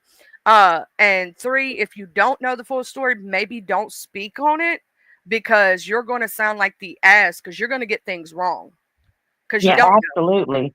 And I can think of a case, in recent history where someone assumed because I made a statement to them in private about something that someone else had talked bad about them. That's the furthest thing from the truth. This thing from the truth. And I thought that I had made myself clear when I said that I pick up on things and I see things and I hear comments that are made or whatnot. But they took that statement and they made an assumption about someone else based off of my statement. And then they fed it to someone else who went public with it. And it was wrong. Yeah. I would, because that's not what I said at all. I'm getting sassy over the 3 years that I have been, harassed. But I'm getting sassy and I get pissed. But I can own my thoughts. I'm getting sassy on multiple shows, but I'm owning my thoughts. That's all I can do. Yeah. And I I agree. have never mentioned the word P, Charlie, and Watcher. You read my email that Yeah. I mentioned the word P? Nope. Mm-mm. So they need to know the whole story. But when you agree to let some creators go on your panel and tell their side of the story, they need to understand the other side of the story. Yeah. And I have Watcher and Charlie, and I'm learning how to be less sassy. No, but I'm learning how to be less sassy. Sometimes, Miss Justice, I'm gonna tell you something. Some things you don't need a justification, and if somebody's willing to take someone else's word about something, right? You don't have to justify yourself. You know who you are. The people who truly care about you know the truth. There are some things that you clear up, right, and other things just let it go because they're gonna believe what they want to believe, no matter what you say. Yep. If they're, so the way I look at it, the people who know, and sometimes it's just better to, hey, do you, whatever. But if you want to ever clear your name, no, you're always welcome on my platform. And I'm pretty sure many others feel the same way because we love our sassy pants. Thank you. Yes, Bye bye. Love you. Have a great day, girlfriend. Bye Huggies. bye. But yeah, so I just wanted to just to come up for a little bit and touch on that stuff. So what do you mean, Beth, about talk about you? Let's see. Oh, she was don't- joking with you. I know. I don't have nothing bad to say about Beth Hammonds. Miss Beth, I'm gonna tell you something. I love when Miss Beth leaves me comments. And I read every single one of them, Miss Beth, just to let you know. And I try to reply. Because sometimes I get busy and think I replied and then I really didn't reply. And you can ask Watcher, I'm the worst at a text back sometimes. Me and her the same way. It's the ADHD. We think we said something back and then we realize, oh shit, I didn't do it. Because we be forgetting to hit send. We have it all typed out. I do that. I'm really bad about it. But I love hearing knowledge from Miss Beth. You know what I'm saying? I love hearing knowledge from every single person. I love the feedback. I love when people have those conversations. It's like with these situations that a lot of people have been through, right? A lot of people may assume things about you, but it's just gonna make an ass out of them when they assume a lie that you know is a lie and other people know. Here's the thing: if I don't really give a fuck, I'm not gonna even say a word. You're not even gonna see me. You won't even know. I'll be like, whatever. I don't even watch those people unless somebody else tells me, hey, you need to go watch it, such and such, such and such. This went down. A lot of times I don't even know what be going down because I don't pay attention. I have too many other channels that I actually support and love, and I ain't got time for all that. Not all the time. I'll go watch occasionally just to see what's up, but Yeah. no, they didn't find the horror boy. In fact, the parents have been charged. If y'all want to know, they're looking at have they? charges. Yes, for the little horror boy. That's so sad. They have not found him, but let me see. I'll give y'all the latest update. All right, girl, I'm gonna drop on down. I gotta get some things done. But thank you for letting me up. I will be in chat listening. Huggies, and I'll call you later, girl. Yeah, and thank you again for my stuff. I appreciate it. Oh, you're welcome. I can't wait to see. I can't wait to see girl. it on. Love you, girl. Talk to you later. Bye. Bye. So the horror case, what we have is father joins search in prison jumpsuit after claims of blood at home. So I'm gonna go over here to this right here, and I'm gonna read y'all some of the newest updates. So supposedly they found the infant's blood in the home. Yes. So the newest update is I believe the parents have been charged. I don't just to give y'all this update right quick. Also, I want y'all to know that I really care about each and every one of you, and I want to thank you all for being just amazing people.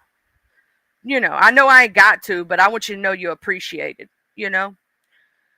Emmanuel Horrow is feared to be dead as he continues to be missing. Meanwhile, his parents, Rebecca and Jake, were arrested on murder charges, according to The Sun. The 7-month-old's dad joined the search with cops dressed in orange prison jumpsuit to look for the infant's body.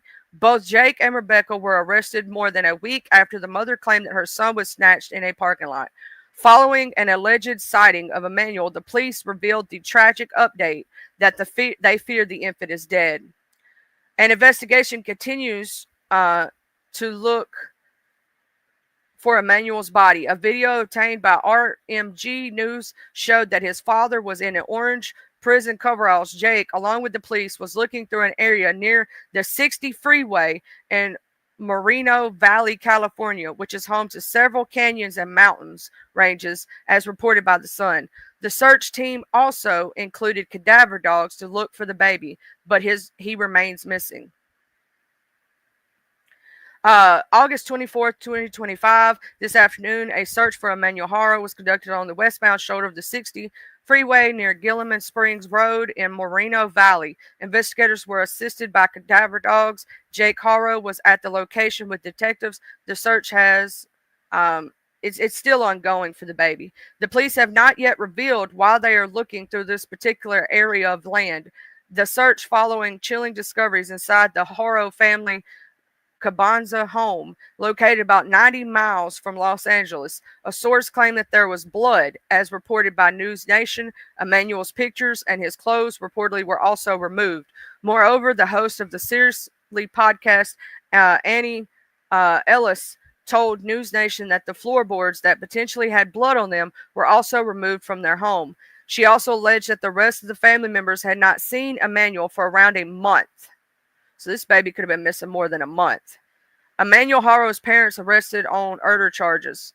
It says investigators reviewed surveillance footage and removed items like Xbox consoles from their home. Both Emmanuel's parents had surrendered their cell phones, and police also seized a car belonging to Jake, as reported by The Sun. Rebecca previously claimed that she was ambushed while she was changing Emmanuel's diaper in the parking lot. When she woke up, she alleged the baby was gone. However, police found inconsistencies in the mother's account, thus did not rule out foul play by the parents. According to The Sun, police have now said that they don't believe the kidnapping occurred. So far, that is the update on the Haro case. The little boy is still missing. His remains have not found yet. But they do suspect foul play. Obviously, they arrested the parents on murder. And for them to arrest them, they have some kind of evidence. They said there was supposedly blood in the house on floorboards. Yeah, that's a very sad situation. It really is. They ain't found him yet, so, you know. Miss Catherine, you make sure you take care of yourself and don't do too much, okay? Don't do too much. But with the situation with people platforming people, saying bullshit and talking shit, that's always going to happen, right? Eventually that person will learn and they'll see the truth. The truth always prevails. When I tell people just sit back and watch and wait, the truth will come to light, it's because it always does. I'm not necessarily telling you what to do. I'm telling you that the truth always comes back. It always comes to the forefront. It always ends up coming to fruition. A person's actions will show you who they are. You know what I'm saying? Words, anybody could say pretty little words. You know what I'm saying? So anybody can love bomb you, fill your head full of stuff, but their actions are always going to speak louder than their words. And if you don't like somebody or what they do, it's as simple as not watching them, blocking them, not paying attention to them. Sometimes they're not worth the time and effort, right? Because here's the thing, the smallest thing we have on this earth is our time, right? We're not promised tomorrow. We don't know when that clock's going to come up, right?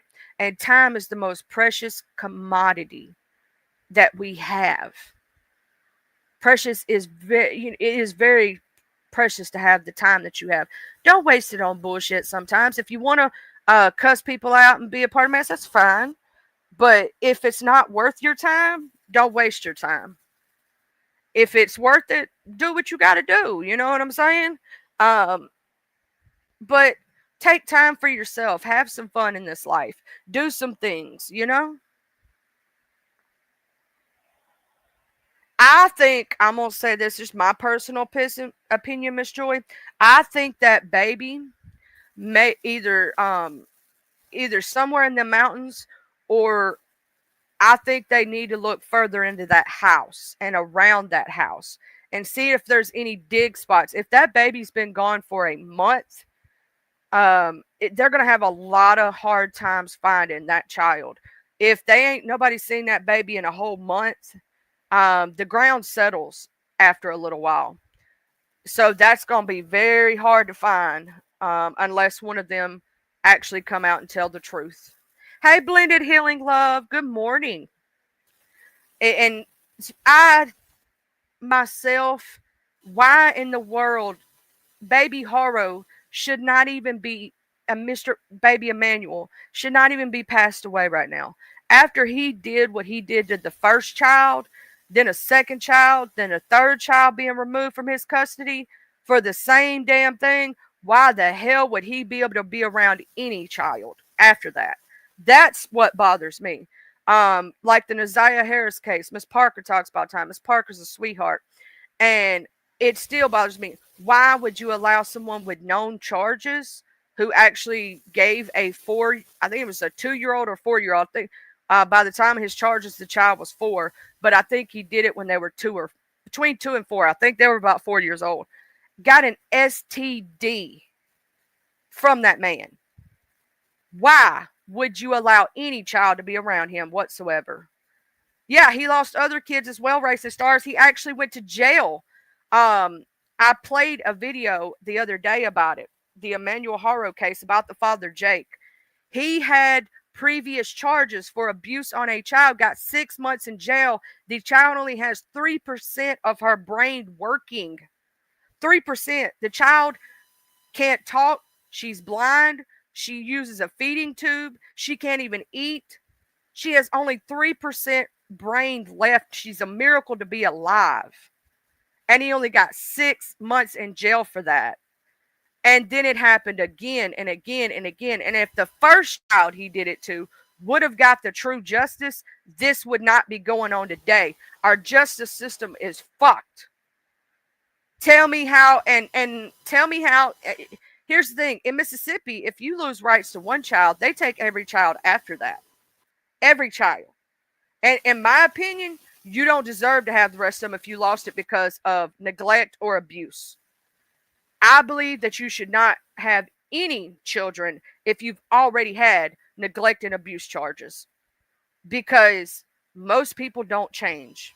Some do. I will say that. Some do. Some rare cases, but those are rare cases. I'm sorry. We got to protect the children above protecting a fucking adult, because the adult, you shouldn't have laid down to have other kids if you knew that you did some shit like that. And if they take your child because you did something like that, I don't feel sorry for you whatsoever.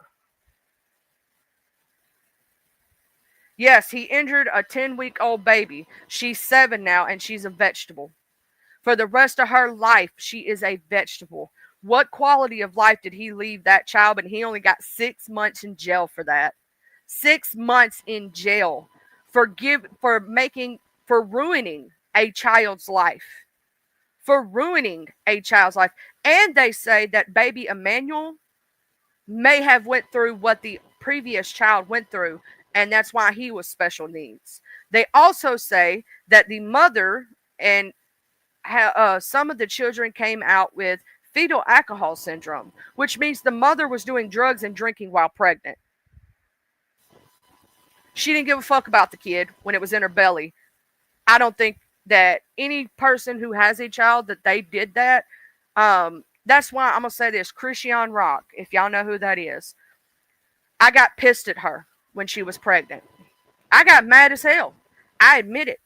Because this girl was running around drinking and smoking weed and partying while pregnant. While pregnant. Now that baby has to deal with the consequences of her fucking actions. So no, I don't baby that girl. And I'm not going to. That woman knew what she was doing when she picked up that drink. She knew what she was doing when she was trying to fight while pregnant. She knew what she was doing while she was smoking weed while pregnant. An innocent baby in your belly does not deserve to be born addicted to anything. You should think more of your child than yourself. And if you know you're a drug addict, you know you're these things, don't get pregnant. Get well before you get pregnant. I have seen, I don't know if y'all have ever seen it or walked into a NICU unit. When my son was born in the NICU, and by no fault of my own, it was my immune system that attacked my body. I got a head cold. And it caused me to have complications during pregnancy. My son was born extremely early. I saw the children that were taken by the state. I saw the kids that had drug addictions. You couldn't even move the air around these babies. You had to be careful walking by them. You couldn't make any sudden movements, sudden noises, because just moving the air around them could cause them to go into seizures and have heart attacks. Do you know how sad that is? Have you ever seen a baby cry because they want the drugs and they don't understand? A baby. Their little bodies twitching. Their little bodies having seizures. Yes, I'm about ready to cry. Yes, our tears are coming to my fucking eyes right now thinking about it because I saw it. I saw it in real time. These people don't give a damn. And to beat a child, what the fuck is wrong with your brain? To put your hands on a baby. If you can't handle it, don't have kids. Point blank, period. Every child deserves a parent, but not every parent deserves a child. And I don't consider them parents in my eyes because they didn't earn that right. And there is no honor thy mother and father because those are not honorable mother and fathers.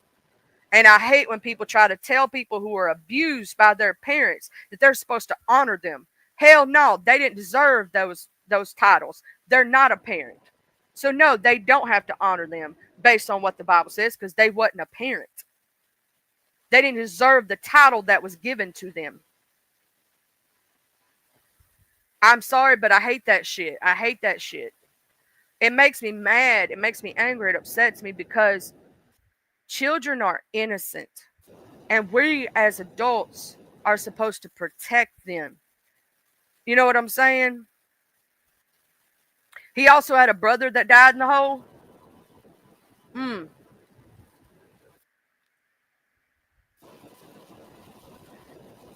Who died in the home? Oh, shoot. Do you think he did something to his brother too? Ain't no telling. That motherfucker crazy as hell. Crazy. Let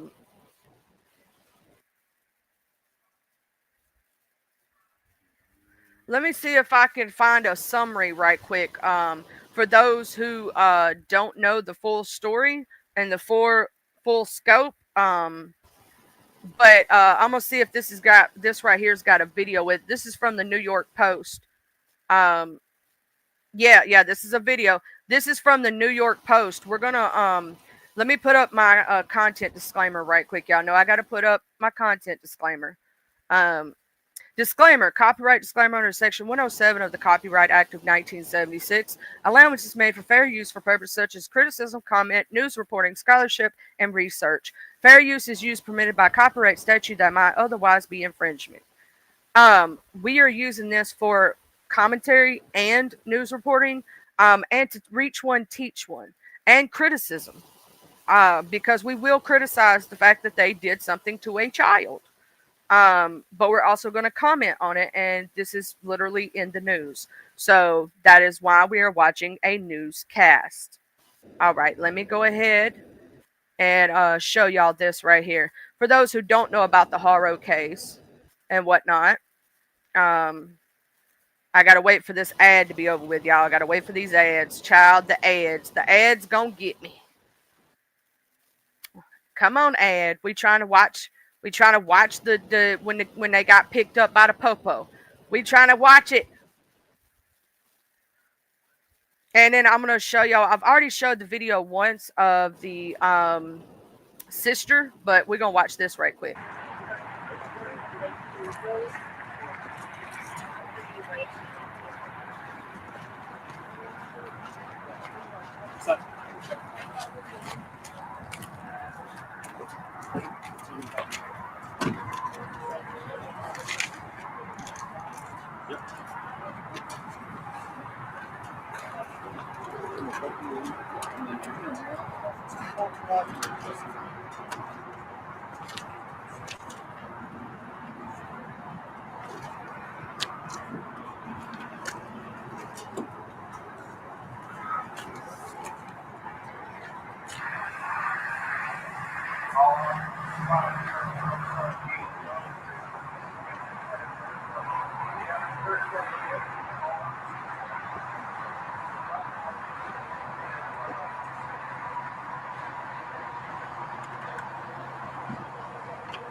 That was them in their perp walk. We just watched their perp walk. I just wanted to see their perp walk. I thought there was gonna be like, something more, but that was their perp walk. Okay, so that was when they got arrested or whatnot, for their crimes. Like, she knew how to get in that car, good child. I'm gonna tell you something. I'd be done fail, all kind of stuff. Based on the evidence, investigators determined a kidnapping in Upica did not occur. It's believed Emmanuel is deceased, and the search recovery his remains is ongoing. Police stormed the murder suspect's desert home in tanks, trucks, and cruisers, cuffing the disheveled and eerily emotionless couple, both of whom looked like they had just rolled out of bed, separately, and hauling them away to a local lockup, according to the footage released by police. The alleged 41-year-old homicidal mom, dressed in black shorts, a white tank top, and flip-flops with her hair in a messy bun, was the first to be taken into custody. And this is baby Emmanuel. And I believe that he was abused even previously, and or she had been on drugs or drinking while pregnant with this poor baby. And it just breaks my heart. You know what I'm saying? What this poor little baby went through. And all of them. And I believe that black eye that she had over there, you could tell it's a couple days old and quite a bit. I believe that he punched her. I do. Or somebody did. Somebody punched her ass. He may have known that she did something to the baby. He may have did something to the baby. He may have punched her to say, hey, we got to make this look believable. You know what I'm saying? We got to make this look believable. But she knows something. He knows something. And ain't neither one of them telling the truth. I'm going to try to find a full video that like kind of gives you the full story for those who have not followed the case necessarily. Hold on, let me share this tab instead. There's no sound for this video. Let's see what's going on with the sound on this one. Skip ad. Oh, it's over here. California parking lot, August 14th, investigators announced they cannot rule out foul play following, quote, inconsistencies found in Rebecca's testimony. According to an August 16th press release, the San Bernardino County Sheriff's Department says deputies in Yucaipa were dispatched to a retail business after Rebecca Haro reported that while she stood outside her vehicle changing her child's diaper, she was physically assaulted by an unknown male and rendered unconscious. When she awoke, her 7-month-old infant, Emmanuel Haro, was gone. Despite deputies and canine units being dispatched to the county, along with the neighboring Riverside County, authorities confirmed that Emmanuel hasn't been found.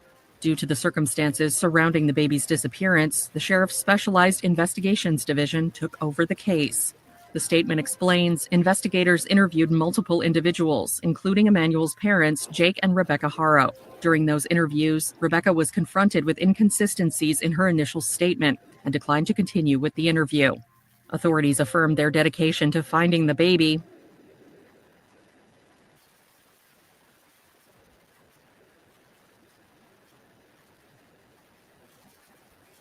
Add. Sorry about the While also emphasizing, at this point in the investigation, investigators are unable to rule out foul play in the disappearance of Emmanuel. According to local affiliate NBC4, the sheriff's department visited the Haro family's house on August 17th amid their ongoing investigation. Rebecca previously gave her account of the incident to NBC4, while noticeable bruising could be seen around her eye. I noticed a smell from my baby, so I wanted to change it before I walked into the store. I took him out of the car seat and I laid him on the chair. And I had his diapers right here. And then someone said, "Hola." And I couldn't even turn, and that was just, I don't remember nothing. I got up off the floor and I didn't see my child. Someone took him from me. Her husband, Jake, also spoke with the outlet. A little lazy eye was the only thing that's distinctive about him, that he has no birthmarks. Light skin. Beautiful, healthy baby boy, 7-month-old baby boy. E! News has reached out to the San Bernardino County Sheriff's Department and Haro's attorney for comment and has not yet heard back.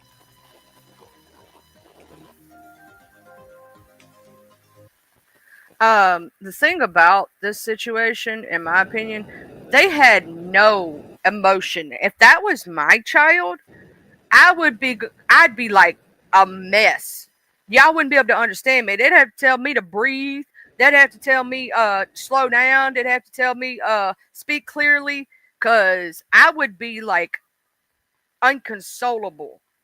You know what I'm saying? Inconsolable. And I'd be over here like, oh my, you know, like that. Like, for real though. Like, my emotions would be so all over the place that I wouldn't have you know, the ability to be able to speak. Like, they acted like it was like talking about your dog. My dog's missing. And even then I'd be crying over my puppy dog. What you talking about? Much less my child.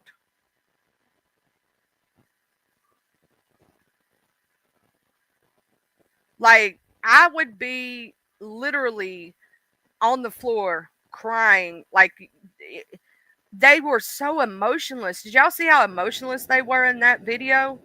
Like, where? And you saw that she was having to like try to make herself cry. Child, y'all did something to that baby. And the fact that the cousin has came out, if y'all didn't know, the cousin came out and said they've had previous children removed from her mom. She's not his only baby mama. Okay. He had a baby mama before her. Okay. And the way the story goes, that was the oldest child's, the one that he went to jail for 6 months for, child. And the mother of that one also went to jail. And he got 6 months, and I don't know what the mother got for doing that to that child, but the mother was also charged. And in connection with that, I believe that this dude finds these weak ass bitches, and I say bitches because bitch, that's what the fuck you are.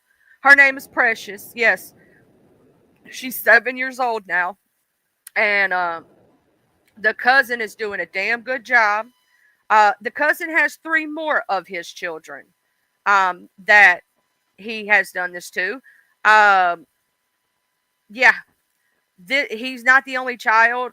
He is. It's really messed up what they've done. So I'm gonna play. I found a video, and we're gonna play it right quick. I think it has more information about the other children. Hopefully it does. We're going to share it and whatnot and get to the meat and potatoes and all that stuff. I think I found one that has all of it. So we're going to play it. August 23rd, 2025, a date that will forever be etched in the minds of those following the twisted case of Emmanuel Haro. What began as a desperate search for a missing 7-month-old baby quickly spiraled into a nightmare of lies, betrayal, and 2 deaths linked to the same house. What happened to baby Emmanuel? How did a seemingly tragic kidnapping turn into something far darker? Tonight, we dive deep into the chilling details, the unanswered questions, and the shocking truths that authorities and the public have been desperately trying to piece together. Emmanuel Haro's body still hasn't been found, but new evidence That, has hold surfaced, on. connecting the mystery to a tragic pattern, trail, and I wanna- tonight we dive deep into I want to go back to that picture of all 3 photos because if I'm not mistaken, in that one photo, hold on, I'm trying to. There we go. In that one photo, does it not look like that baby has some bruises? Does it not to y'all look like that baby has some bruises? See that on his left eye right here on this left photo? I had to stop that for a minute to show that it looks like, and in the picture of him laying down flat, that baby had something done to him while he was also in their care because there's signs of brain damage. A child that age should be sitting up. A 7-month-old should be trying to sit up, pull their head up, and all these things. You can see on the right picture here, he has a bruise on his lip. I don't believe that lazy eye was something he was born with. I think that's something they did to him. My personal opinion. That baby does not look okay. Even in the photos they're showing, there's clear signs of abuse. Clear signs. You can see marks under his eye right here. There's a bruise right there. You can see it on his lip right here. You can see it. They did something to that baby. evidence has surfaced, connecting the mystery to a tragic pattern, another death in the same house. Was this all a terrible coincidence? Or is there something even more sinister? That could be the case, Jexland, that third picture could be post-mortem, or it could be the day, or, it's a lot of things. Oof. And there's a scar above his eye in the middle picture. Yep, Jexland's telling the truth, y'all. At play. Hold on tight, because the story is far from I'd over. love to knock his teeth out. Let's rewind. I laid him down and so I could get his diapers ready. And somebody said, "Hola," and that's all I remember. And I saw white. And hearing sound, I fell on the floor. And I said, as I got up, I couldn't find my son. I checked it all. I want to smack her every time she talks. That poor baby had to deal with that. That poor baby. You disgust me.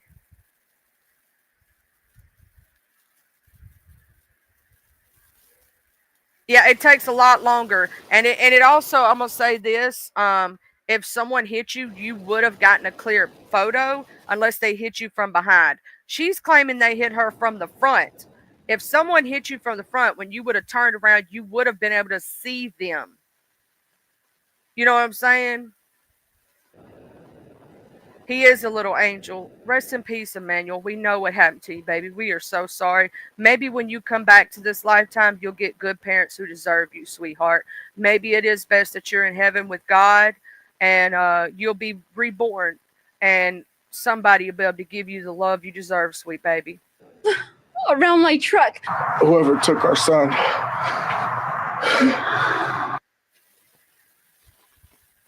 Now I'm going to say this. This poor little baby looked like there might be drugs in that home. I'm just saying, like, oh, these people make me mad. These people make me mad. Please. To August 14th, 2025. Look under this baby's eye right there. Y'all see that right there under the eyes?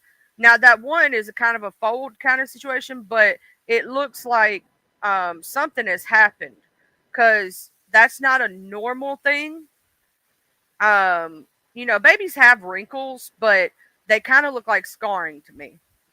Maybe that's just me, but That poor baby. He's so pretty. Gorgeous, gorgeous baby. Also, I will say this, a child that has had brain damage, a lot of the times they can't focus their eyes. So they will look like they have no pupil or their pupil is blown out all the time. Yeah, changes diaper. She's, ooh, that lady. The day that began with a mother's tearful plea for help. Rebecca Haro, mother of baby Emmanuel, told authorities her son was taken from her in broad Nah, daylight bitch, you in care a more about quiet that dick parking than you lot did in your baby. Yukipa. Fuck But you, as the hoe. days passed, cracks began to appear in her story. What started as a simple search for a missing baby began to uncover a much darker and more twisted reality. As the investigation into Is that motherfucker smiling? Is that motherfucker smiling? I know that motherfucker ain't on the news smiling about his baby being missing supposedly at this time. He knew what happened to that baby. He knew what happened to that baby. Oh, that just pisses me the fuck off. I'm the same way, Miss Raditha. I wish if you don't want your kids, just give them up. Stop having them. Get your ass fixed if you ain't gonna be a good parent. Don't be out here popping out babies like Skittles. These people piss me off. Emmanuel's disappearance intensified. The most chilling detail emerged: blood-soaked carpets at the Haro home. No kidnapping, no suspects, just unanswered questions. Authorities quickly arrested both Jake and Rebecca Haro for the murder of their child. But the shocking truth was Emmanuel's body was still nowhere to be found. How did it all come to this? How did parents who once pleaded for their child's safe return end up behind bars for his murder? But the story doesn't end there. This case is only becoming more chilling. A chilling twist: Jake Haro's brother, Hector Haro, also died in the same house in 2021. At first, authorities labeled Hector's death an overdose or self-harm, but rumors of foul play soon spread. Why was Hector in the Haro home that night? And could his death hold the key to unraveling the truth behind baby Emmanuel's tragic end? Hector's death, mysterious and unresolved, sets a grim pattern. 2 deaths in the same house, one after the other. Could there be more to this than we've been told? We dive deeper into the investigation to uncover the chill. Ooh, that's a good one, Miss Racing Stars. Wouldn't you say, instead of saying, I fell to the floor, I fell to the ground if you were outside? If you were supposedly outside in a parking lot, you would say, I fell to the ground. They knocked me to the ground, not the floor. Sounds like somebody knocked her to the floor in her home and knocked her in the eye. I pray they find that baby too. I really do. Connections. Detectives uncovered more than just blood in the Haro home. They found evidence that seemed to suggest something far more sinister than a simple disappearance. Was Emmanuel's body hidden? Was there a deliberate cover-up? Oh, there Authorities was. scoured new locations, including a lead involving the Sanctuary Church. But still, the body remains missing. And just when we thought we might have an answer, the search for Emmanuel's body took a new turn. Thanks to relentless.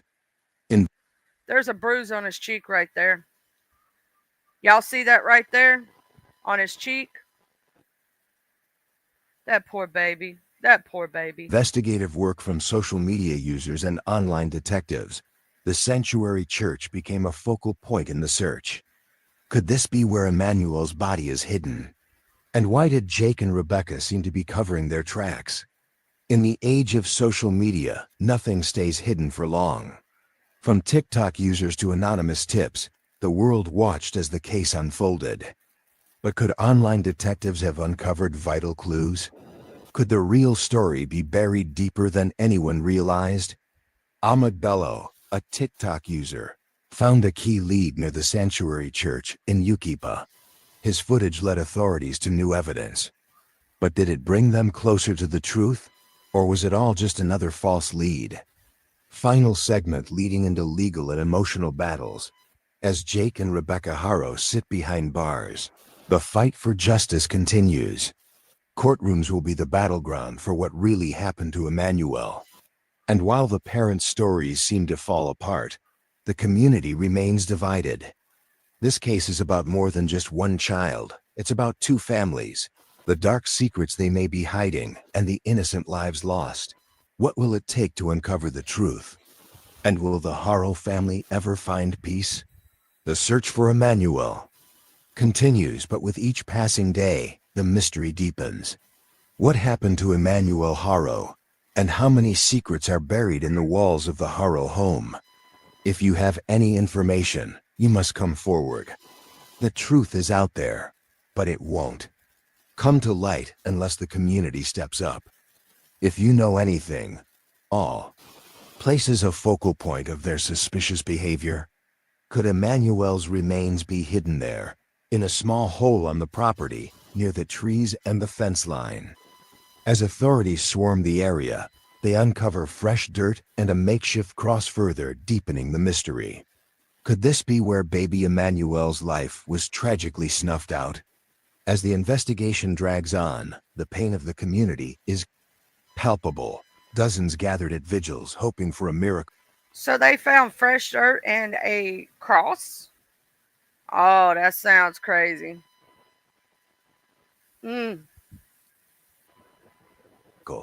But fearing the worst.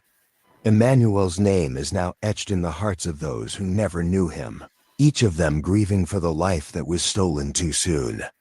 The family's desperation grows with every unanswered question. Every parent suspects in a murder investigation. What once seemed like a desperate plea for help has unraveled.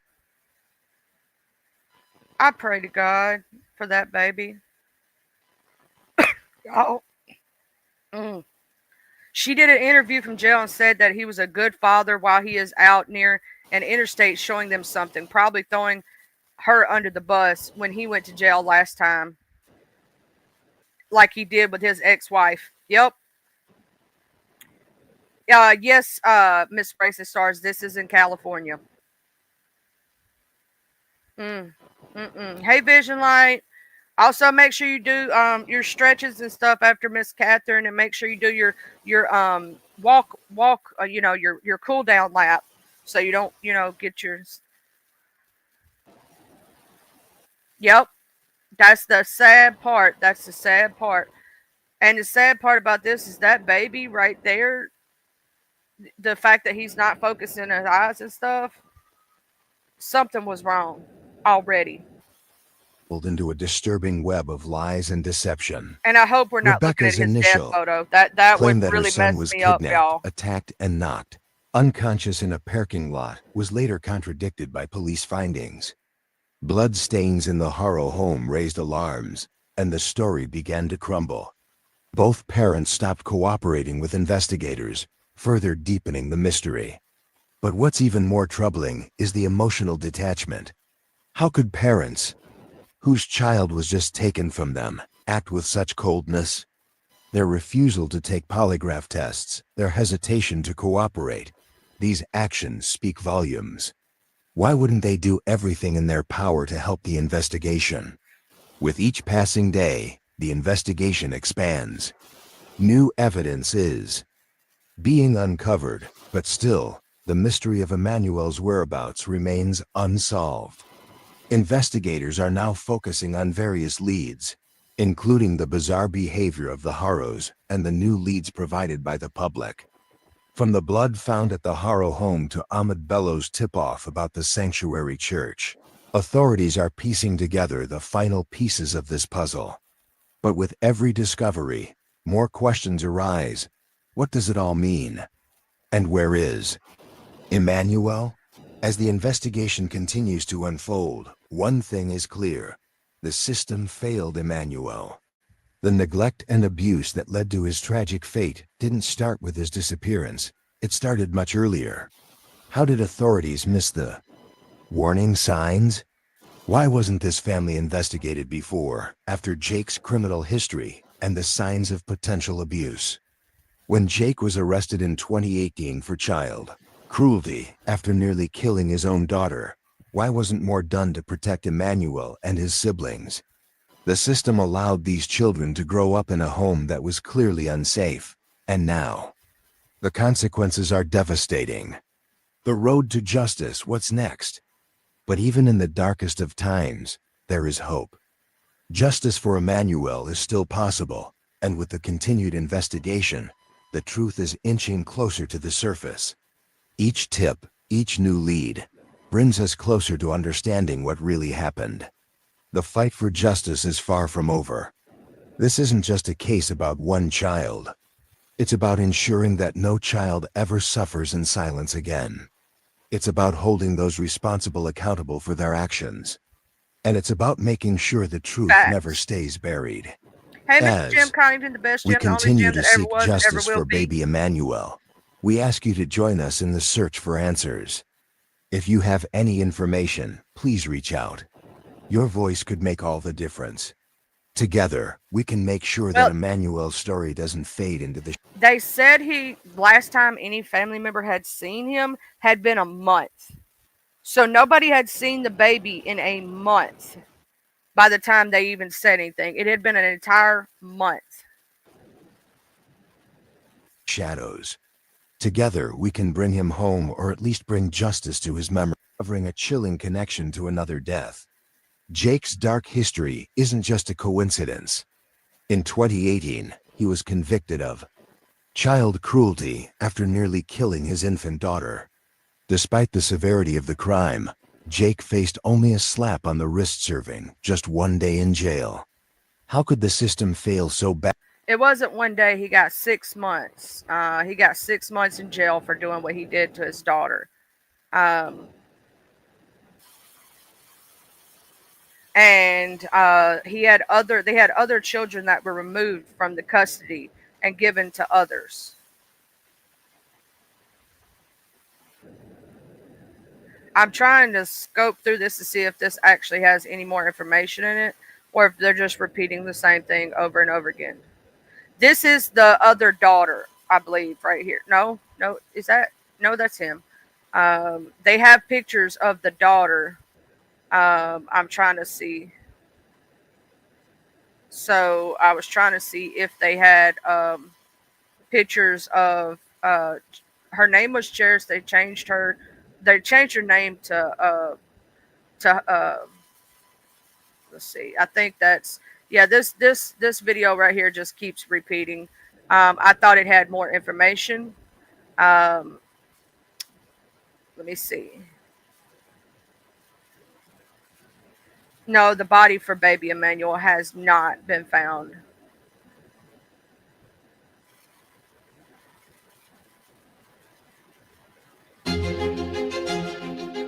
I never really set out to be a successful artist. For me, it was Now by Vincent Hughes. He's an attorney who has represented Jake Harrow in past cases and is speaking on Jake's behalf today. Precious. Hey, Vincent, thank you for doing this today. Big question.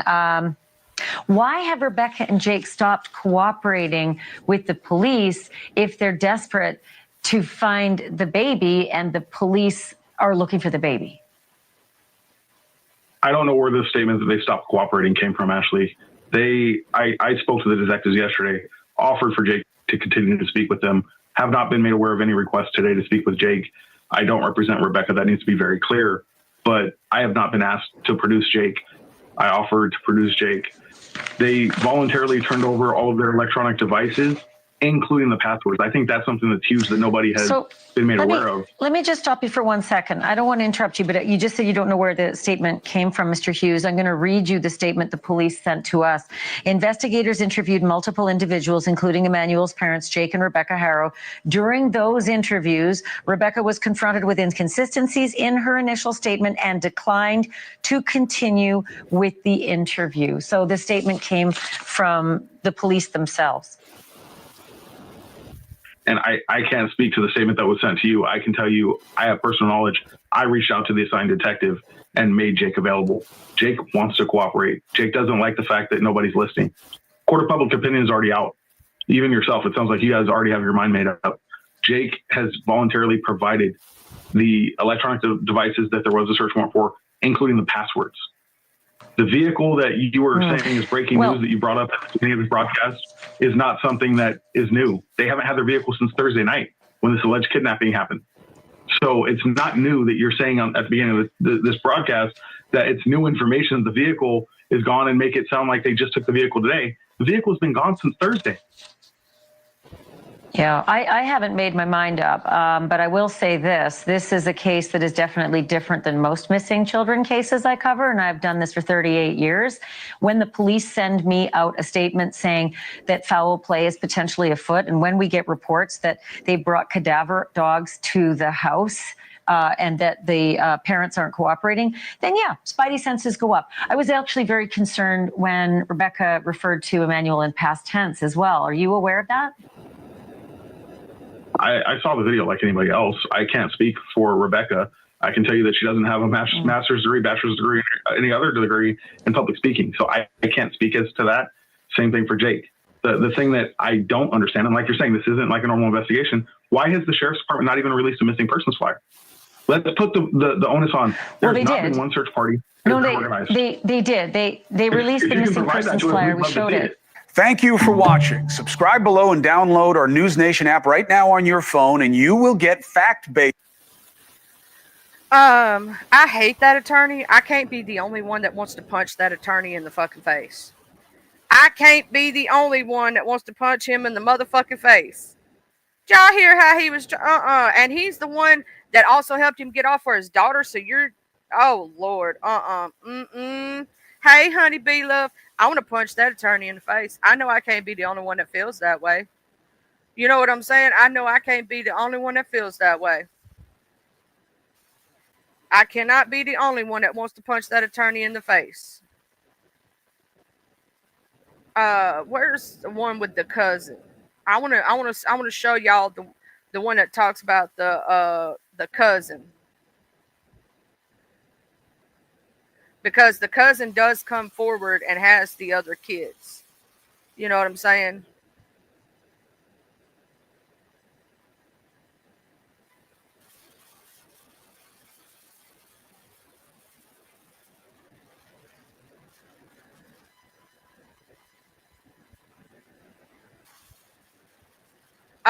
It says missing Emmanuel Haro's sister practically killed by dad's sick abuse. Years before 7-month-old's unusual abduction. The half-sister of a missing 7-month-old reportedly suffered serious injuries at the hands of her father years before the baby boy's disappearance. Investigators have been searching for Emmanuel since he was reported missing August 14th. New details about his family's dark past are now coming to light. Now, I want to show y'all this is Promise. Her name is Promise. Okay. This is Promise Haro. It is his half-sister from a previous marriage, same father. That is Promise Haro. Right there. This is Promise. For those of, and this is baby Emmanuel. That's when they were doing their thing on the thing. But that's beautiful Promise right there. She sustained when she was only 10 weeks old. She was only 10 weeks old. So sad. So sad.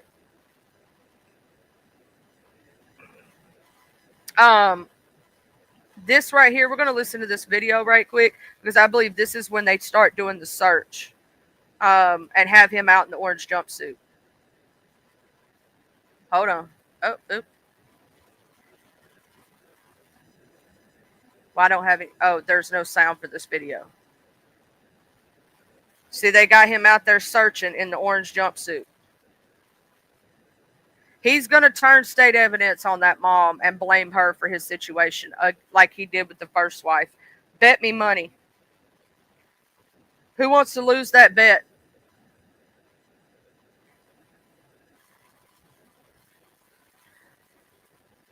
I think we would all lose that bet if that was the case. Promise had to deal with so much. It says, at only 10 weeks old, Promise, Emmanuel's half-sister, reportedly suffered traumatic injuries that saw her and Emmanuel's dad, Jake Haro, and his then-wife, Vanessa Avina, convicted of child cruelty. The young girl was practically killed, her family told News Nation, and has been left permanently blind, unable to walk or talk, and with only 3% of brain function. Little Promise, now 7 years old, was removed from Haro and Avina's care after being hospitalized in 2018 with the injuries. She was later adopted by Avina's cousin, who still cares for the little girl, as well as for Haro's eldest son, who the cousin says was born with fatal alcohol syndrome. So his oldest child was born with fatal alcohol syndrome. They didn't care. They didn't care. Avina's cousin told the News Nation that Promise would need around-the-clock care for the rest of her life. The disturbing history of Emmanuel's parents extends to his mother, whose brother was found guilty of murdering his girlfriend and covering it up in 2017. So his brother, not the one he unalived, the other one, but another one of his brothers, was found guilty of murdering his girlfriend, and the his mother, and they tried to cover it up. So that goes to the mother of Emmanuel, the new girl he's with. Her brother unalived his girlfriend and covered it up in 2017.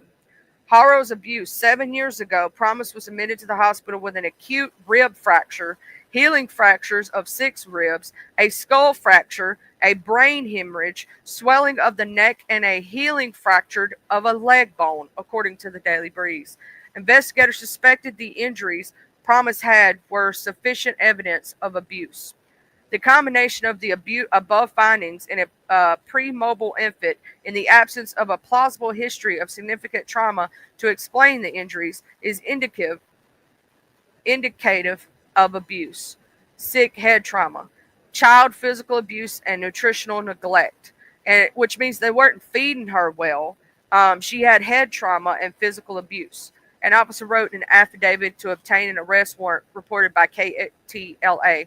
Haro blamed the injuries on Avina, but both were arrested and pled guilty to willful child cruelty in 2023, according to KTLA. See, he put it all on Avina, just like he's fixing to do with this new girl, and I bet he's the main antagonizer. Haro initially told police that he dropped the baby in the center divider in the kitchen sink, but officers said his story didn't fit the injuries, the Los Angeles Times reported.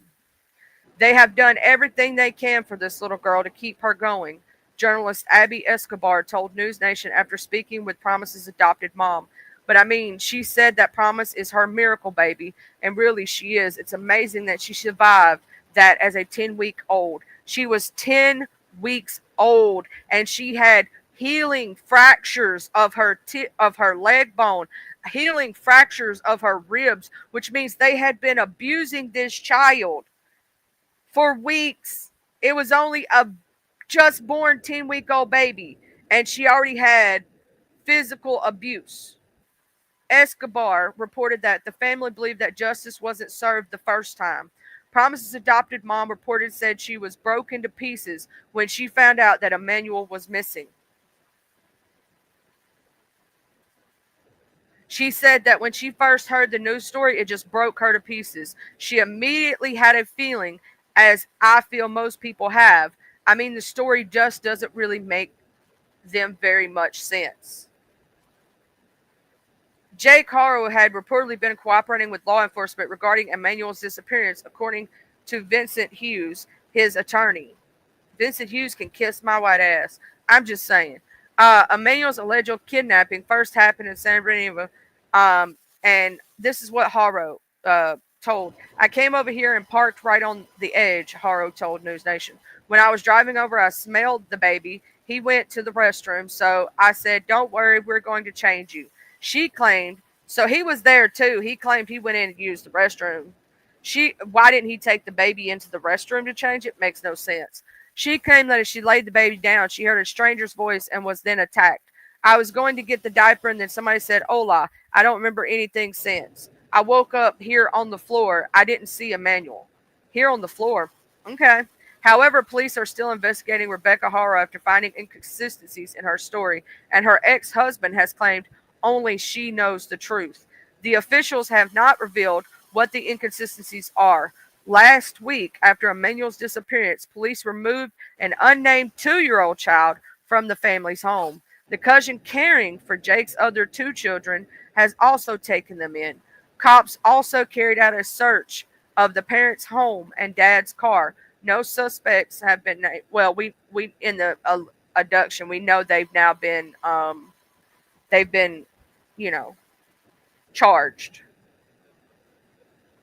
Like, why would he be out in that field trying to direct them to anything if he wasn't speaking and saying something happened to that baby? We're not dumb. We can piece it together. And you did something to that child. But yeah. I don't understand why they even had custody. Hey, Shaka, of like, why? Why did they even have custody of any child? You know what I'm saying? Why? They should have lost rights to those kids. Those kids should have been taken out of their care. The moment he got convicted of child abuse, you know what I'm saying? Why in the world would you allow him to be around any other children? And CPS should have did something. I mean, come on now. This is bullshit. Then he had 3 other kids that were removed from his care.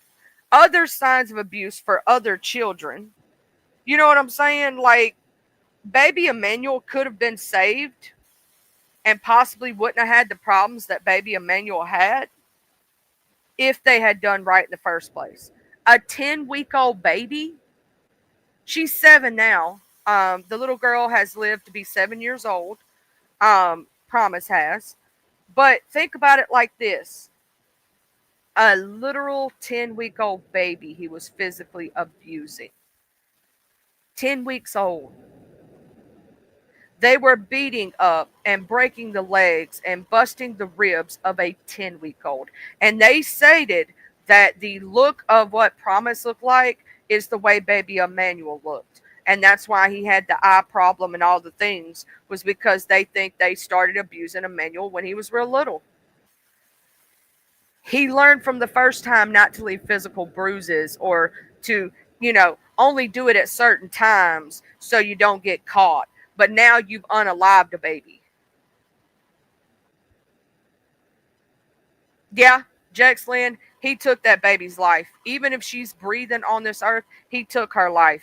She will never graduate high school, go to college, have children, have a normal life, because he took that from her. He took away her life. They should have put his ass behind bars and took away his. He should have never walked free. The mother should never walk free. What in the world? You get 6 months for taking a child's life. Even if the child's still breathing, you took that child's life. Why didn't they get an attempted murder charge, on top of a few other things to make sure they stayed behind jail for at least 20, 30 years so they could possibly not have any more kids? Makes no sense to me. You basically, in those instances, should be charged with murder, in my opinion. And it should be the same charge as if you actually took their life, because you did. Just because the child is breathing does not mean that child has a life. You know what I'm saying? Yeah, you did more time for an eighth of weed. Shit. That's crazy. Somebody does a little more time for just having a little baggie of weed versus somebody who took a child's life. Even though the child is still breathing. You took that kid's life. The child can't even eat food. She's literally on a feeding tube, which means she can't enjoy a good steak. She can't really enjoy cake. Think about all the small things that we take for granted. She can't talk. She has 3% of her brain working, which means the only percentage that's working is the part that keeps you alive. She's blind. She can't even see colors. She can't see TV shows. She can't, like, all the things that we take for granted, she can't do because of someone like that. And he only got 6 months. 6 months for taking a child's life away. She may be breathing, but that don't mean she's alive or has a good quality of life. I know that the person who loves her is taking damn good care of her and is trying to give her the best life that she can. And praises to you, if you hear this, to the cousin who is taking care of beautiful Promise, praises to you. But that child,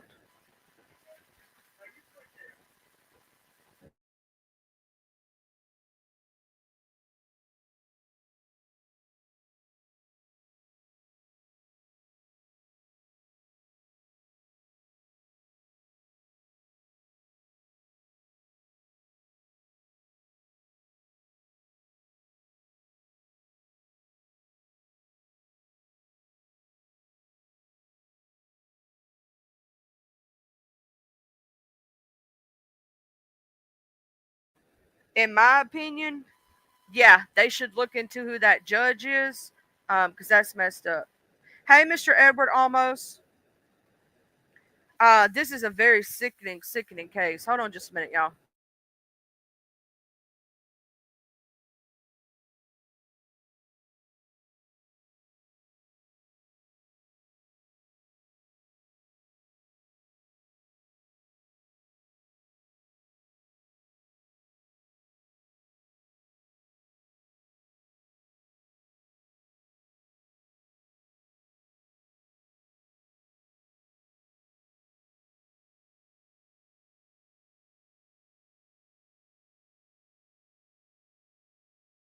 To me, the legal system's messed up about this one. If he had gotten in trouble for the very first time that this happened, Emmanuel would be alive. The 3 other kids wouldn't have had the problems that they did. This could have been prevented by multiple sources. The justice system, they messed up when they let this man out after 6 months. He got a slap on the wrist. You think he's afraid to do it again? No, he's not. He's not afraid of the consequences. He thinks in his mind, I'll get off again. Secondly, CPS. By legal state law, in most places, if you have been charged with this kind of charge, you're not supposed to have custody of any other child afterward. Now, I don't know California's laws. Baby, if you can hear me at the sound of my voice, please come get Duchess. She's acting a fool. Anyway, let me look up California state laws on that.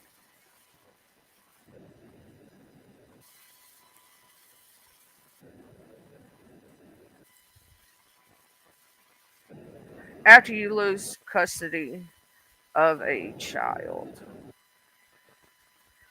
Let me see what their state laws is. So California state laws on you lose custody of a child. In California, losing custody of a child can have significant implications for both parents. Here are some key points to consider. Legal custody. Duchess, stop!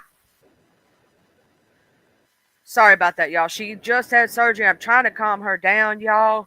I don't need her jumping around. It's almost been 2 weeks. But she still has her stitches, and I don't want her to bust them. And she's acting a fool. Get up here and lay down, young lady. Lay it down. Thank you. You know you're not supposed to be doing all that. Calm your titties, okay? You're still healing. You can't go crazy like that. No, ma'am. You got to be a good girl. You can't be doing all kind of crazy mess. You don't need to bust your stitches up. You're healing too good. You're doing too good to be doing that, okay, young lady? All right, lay down here. Lay down. You're doing too good. Okay? Don't act crazy. I love you. Okay, sorry, I had to have a conversation with my dog. Anyway, legal custody that involves decision-making authority, while physical custody determines where the child lives. Both types can be awarded jointly or solely.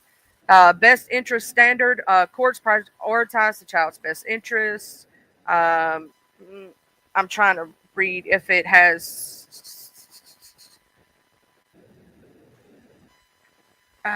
If you can have. Because in Mississippi, if you lose rights to one child, you lose rights to all children thereafter.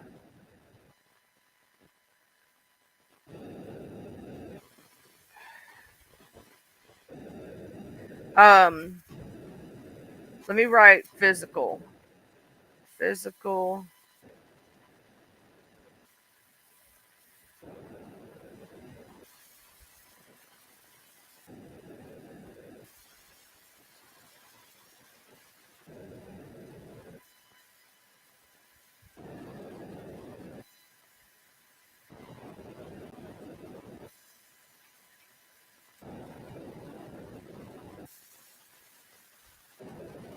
Okay. Okay, let me read this. It says, in California, losing legal custody does not automatically mean losing rights to every child. The ability to have legal custody of a child is determined by the court based on the child's best interests. If a parent loses legal custody, they may still have rights to other children as the court considers each case individually. It is essential for parents to understand their rights and responsibilities. So, no, California does not have that law. Duchess, come in here and lay down. So therefore, they take it on a case-by-case basis, which is bullshit. In Mississippi, if you get charged with that kind of charge and you have proven yourself to be an unfit parent, they consider every child you have after that you to be an unfit parent. And they will either step in, you will have a case open to make sure that you are doing what's correct for the child, or they take your rights right away, right? Depending on the severity of the case. But by legal state law, if you lose custody of a child and you lose your parental rights and they're stricken, you lose every right to every child after that fact.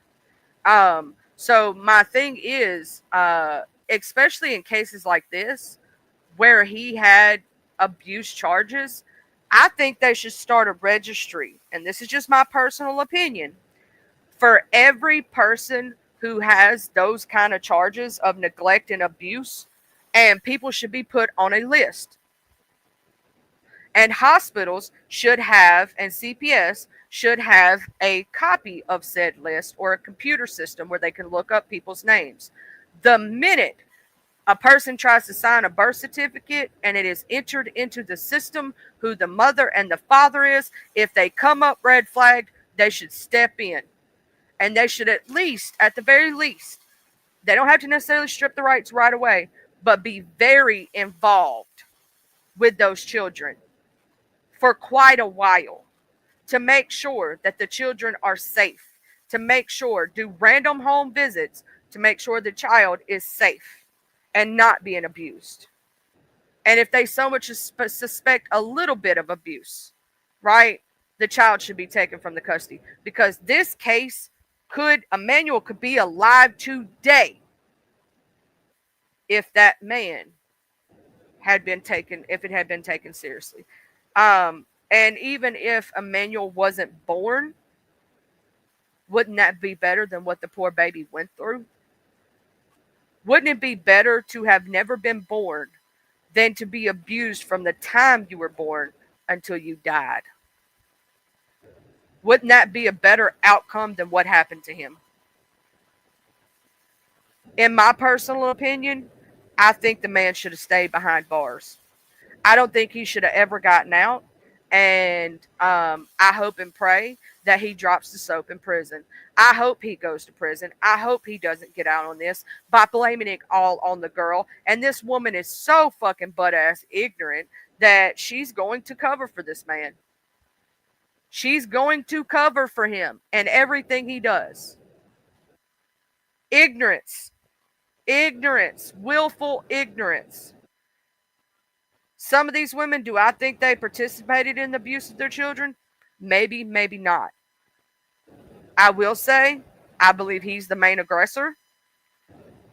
And I believe that the women are covering. So that's why I say that they are just as culpable and just as negligent. They know. They know exactly what this man is doing, and they don't step up for their children. Because I'm going to tell you something. If that had been me, child, I'd be the one in the orange jumpsuit. And they would be getting a call to my house because I unalived him. Because he unalived my child. I would have to have a reason of insanity plea that I unalived this person in a moment of fit of rage because he unalived my child. And I'd be calling 911, selling them, this man murdered my child. I killed him. I need a body bag for him. I need an ambulance. Y'all need to bring the coroner out here. Because that's where I'd be. That's where my brain would be. Like, my brain would not compute, and I would go into a fit of rage and unalive him if he hurt my child. He would have to murder me, and I would be the first one snitching on his ass if he did knock me out. He better hope he knocked me out. He better hope that I can't get up and that I'm put in the hospital. He better hope that I can't wake up. I'm just saying that. Because I don't know about any of y'all other parents, but I would go to hell or jail for mine. I'd be smiling in my mugshot. I feel so bad that here's the point that really kills me about these cases. Tell them where the baby's body's at so he can actually get rest. Let the family be able to bury the baby. Why don't they ever, they throw the baby away like it's trash. That baby is not trash. That baby deserved a life. That baby deserved to go to high school. That baby deserved to eat, drink, live, watch TV. The little small things everybody takes for granted. And y'all parents that do this shit, just give up the child. Don't do this shit, please. If it's too hard for you, go get help. Go seek help. It's not a shame or a blame. You won't get charges if you go seek help. You can go to a DHS office. You can go to a Department of Human Services and tell them you are overwhelmed, that you don't want to do something stupid, that you need mental health. They will place the children. You won't get in trouble for that or face charges. Please do that before you do something to a child. Please. Y'all, I'm so sorry, but these kind of cases really bother me. And I know that some people have stepped away from their screen and have left the show because these cases bother y'all. And I know it bothers me too. It really does upset me. That's why I don't cover them often. Because this shit really upsets me. And I know that it upsets y'all too. These cases are hard on anybody. You know what I'm saying? To think about. Because us people with a good heart, we don't think like they think. You know what I'm saying? We don't go to the extremes that they go to. You know what I'm saying? And so it really bothers a person with a good heart. But spreading the word to protect children is also a thing. Seeing cases like these, even though they bother us, right? Even though they hurt us, may save another child. Because you never know when someone could be watching in the bushes or something like that, and they're overwhelmed and they don't know what to do. And we can give them the information to reach out and get help. Get help. Don't do these things. If you feel overwhelmed, go get help. You don't have to do those things. Don't beat children. You know what I'm saying? I know a lot of us, it really, truly upsets us. And we can't understand where their brain was at. And it really baffles. I know it baffles me, and I know it baffles a lot of y'all to think about where their brain was at when they decided to do these things. Like, how could you look at an innocent child and do those things to them? Where was your love? Like, And as a mother, even if you're not the one doing it and you're with the father, how could you allow that to happen right in front of you? Or vice versa. If you're the father and you know the mother's doing that, how could you allow that to happen right in front of you? Like, do you think it's okay to beat a 10-month-old or a 10-week-old child? A 7-month-old baby? He didn't even make it past 7 months, and y'all had been abusing him from the time he was a baby. Seriously, if you think that's okay, please take parenting classes and give up the child before you do something stupid. Don't do that to an innocent baby. And then to put on an act like you truly care, you're a sick, crazy individual, in my opinion, and you need to be put in a nut house. They need to bring back mental institutions. They really do. For people in that kind of thing, they need to be strapped down to a bed 24 hours a day, 7 days a week. They need to bring back state mental institutions. So many people need to be institutionalized. I'm just saying.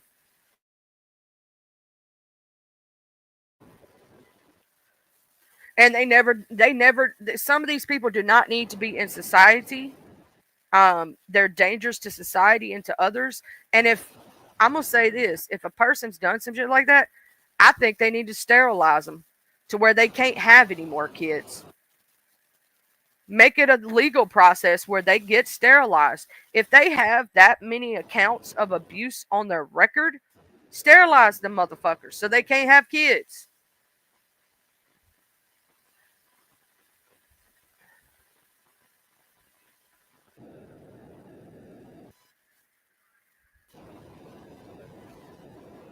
I know, right? Gunner's like, Miss Jax, I'm going to tell you something. It really bothers me, these cases, because I know so many women who were not able to have children, but were damn good aunts and basically adoptive mothers to many, many children and many other things, and would have been amazing. And people like that who don't deserve the child really pisses me off. It really does. Because I know so many women who, for one reason or other, medically couldn't have kids, right? And would have given those children the life of kings and queens, would have given their eye tooth to have that child. You know what I'm saying? And these people just throw away kids like it's nothing. It's bullshit. That is a human life. You are a piece of shit if you can look at a human, a baby, and do that to them. Much less an adult, but a baby? The fuck you mean? Why are you even putting your hands on a baby? You don't even spank a 2, a 3, or a 4-year-old. You know what I'm saying? They're too young. They don't understand. You go, no, we don't do that. Bad touch. Set in time out. You know what you've done is wrong. And you got to keep it on a child's level. You don't get on to a child 3 hours after they did something. They have no idea what you just got them in trouble for. They have no idea. You know what I'm saying? Like, you got to understand that their maturity level, their intelligence is not where yours is at. They are a child. They don't understand. And a 6-month-old baby, why are you even doing that? They can't even crawl to get anything or do anything. You're beating them because they cry, because they're hungry or they're sick or they don't feel good. Shit, most of us parents who have had kids with colic will tell you, we have begged our child to go to sleep after 4 days of no sleep, 5 days no sleep. Begged them, but we wouldn't put our hands on them. We understand our baby don't feel good. We don't feel good either. We ain't had sleep in like 5 days. But you don't put your hands on a baby for crying. They're crying because they don't understand why they don't feel good. Their tummy hurts. They may be constipated. They could have a headache. A lot of different things.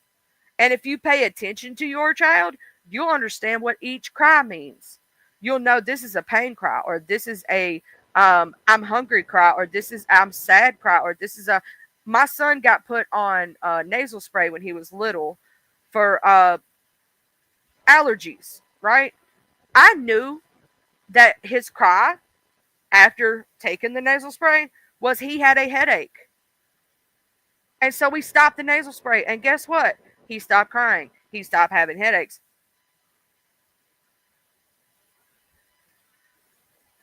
If you pay attention, you know your child like the back of your hand. Like every little instance, you know when they don't feel good. You can tell it in their eyes. They don't even have to cry. Because some babies don't cry a lot, right? You can tell it in their eyes when they don't feel good. You can tell it in their actions, the way they're moving. You can tell when a kid's trying to hide that they don't feel good. Because I used to try to do that because I never wanted to miss school. So I'm not sick. I feel okay. I can go to school. You know what I'm saying? And I'd be sent, no, you need to go to bed. You're sick. I'm not sick. I want to go to school. I was that kid, right? I would try to hide being sick so I could still go to school. But my mama always knew. Like, you know your child better than anybody. If you don't want that responsibility and can't handle a baby crying, don't have kids. Point blank, period. If you cannot handle a fussy baby, don't have kids. It's that simple. There's many contraceptives out there. You can get yourself fixed where you won't have a pregnancy. You won't have kids. He can get snipped. You can go your ass and get yourself fixed. There's many contraceptives out there. Use condoms. Don't have kids if you're not going to be a good parent. Point blank, period. This shit just pisses me off. It really does. Children are our most precious commodity. They're our future. And for people not to give a damn about another human life really pisses me off. Like, you can't tell me that you love that baby and you were beating a 6-month-old baby, a 7-month-old baby. You can't tell me you cared about it when you've already done that to a 10-week-old. You cannot tell me that you cared about those children. You did not. Because why would you be the main source of their pain? You're the main source of why they cry. When you break their arm, you expect them not to cry. When you bust up their ribs, you expect them not to cry. They're in pain. You did something to them. You're a sick individual to do that to a child. And I hope you burn and rot in hell. I'm just saying. Anybody who does that to an innocent little baby, a child does not deserve that. I hope those two rot in prison. I hope he don't get out. I hope he don't get a plea deal to turn state evidence and put it all on the mom. I hope and pray that doesn't happen. I can't say it won't, though, because he got 6 months the first time. Except this time, you actually unalived the child, and it went through. What you did to Promise really happened this time. Promise fought to live. At 10 weeks old, it's a miracle. It's a miracle that she even made it. Promise is prayers up for you, Promise, and I hope that you and your family have the best life possible. Prayers for baby Emmanuel, and that at least his body will be able to be found to give closure to the ones who actually gave a damn. But here's my thing. Why didn't nobody say something if they saw something? If you see somebody doing something like that, or you see a baby walking around with bruises, especially a baby that can't even crawl or walk, say something. I don't care if that's your sister, your brother, your aunt, your uncle, your cousin. If you see abuse to an innocent baby like that, and you see things that ain't right, tell somebody. I don't care if they cut you off and cut you out of the life. At least you tried to save that child. Yep, Emmanuel is a true angel to both of his sisters, and his I think he has half brothers and sisters.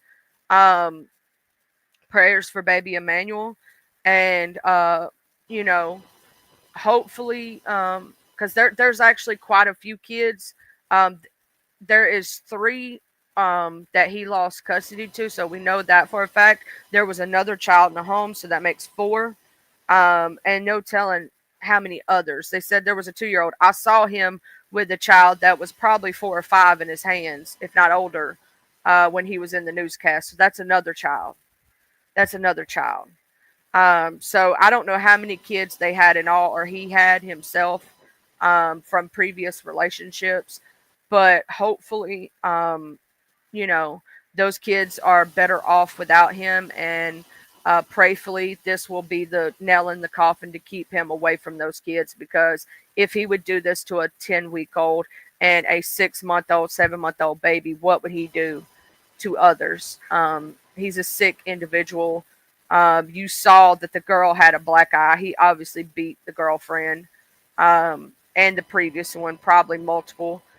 So not only is he a child abuser, proven by facts with court documentations, you can see it in the fact that he does that to the women and probably has many DV charges on his record.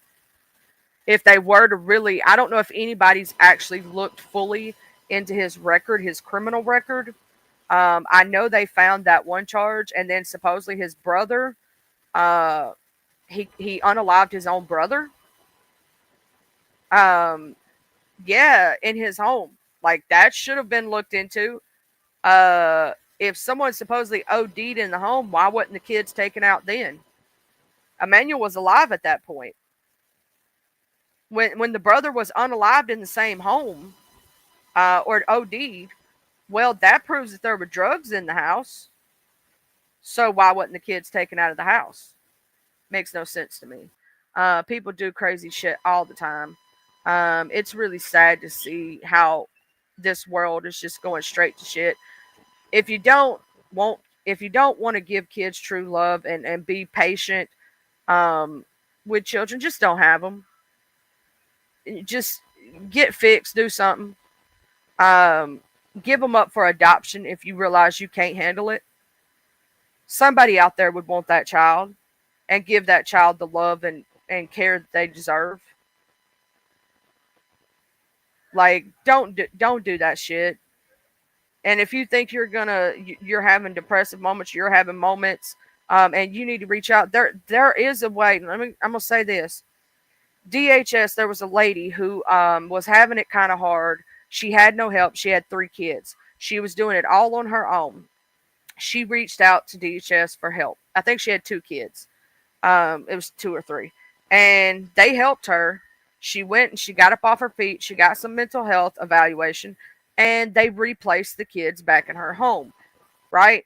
But she had to do that and do what was right. Not only for herself, but her children at the time. It may have been crazy for the kids. They may have not understood at that moment. But it was better than the alternative of what she could have done. She could have unalived her children. She didn't. She asked for help. Believe it or not, yeah, sometimes people think that they're not there for help, but sometimes they do. They're there to help you. You can ask for help. It's okay. They would rather you do that than the alternative of abusing your child or hurting your child or unaliving your child.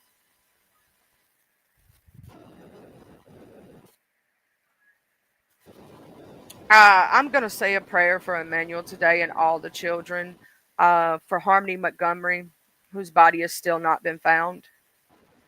For all the children that have been passed away because of sick individuals, Madeline Soto, Naziah Harris, the list goes on and on and on and on. Those babies are always in my prayer, and I don't care if they're 6 weeks old to 18, 17 years old. 17, 18 years old, they're still babies to me. I pray that today that any child that is living in any of this situation makes it through it, and that they get the love that they deserve, and all these evil people who do these things to kids rot in hell. And I don't normally wish bad upon people, but anybody who does that to a child, I wish bad upon you. I hope you burn in hell. I hope that you fall down a flight of stairs and nobody's there to pick you up. I hope you get lit on fire and nobody puts you out. I hope every bad thing that could possibly happen to a person happens to you. If you're that sick and doing that to innocent angels, because children are innocent and they don't deserve any of that. So go fuck yourself, fall off a bridge. I don't care what happens to you, but stop hurting the children. Our beautiful angels and loves of don't need and don't deserve what you're doing. And all of you who do something like that, big fuck you to you. Because I'm going to tell you something. I can't have any more kids. I had one child and was told if I have another because of my liver condition that I could die. I would love to be able to have another child and give them the love and things they deserve when I was younger, but I couldn't. Right?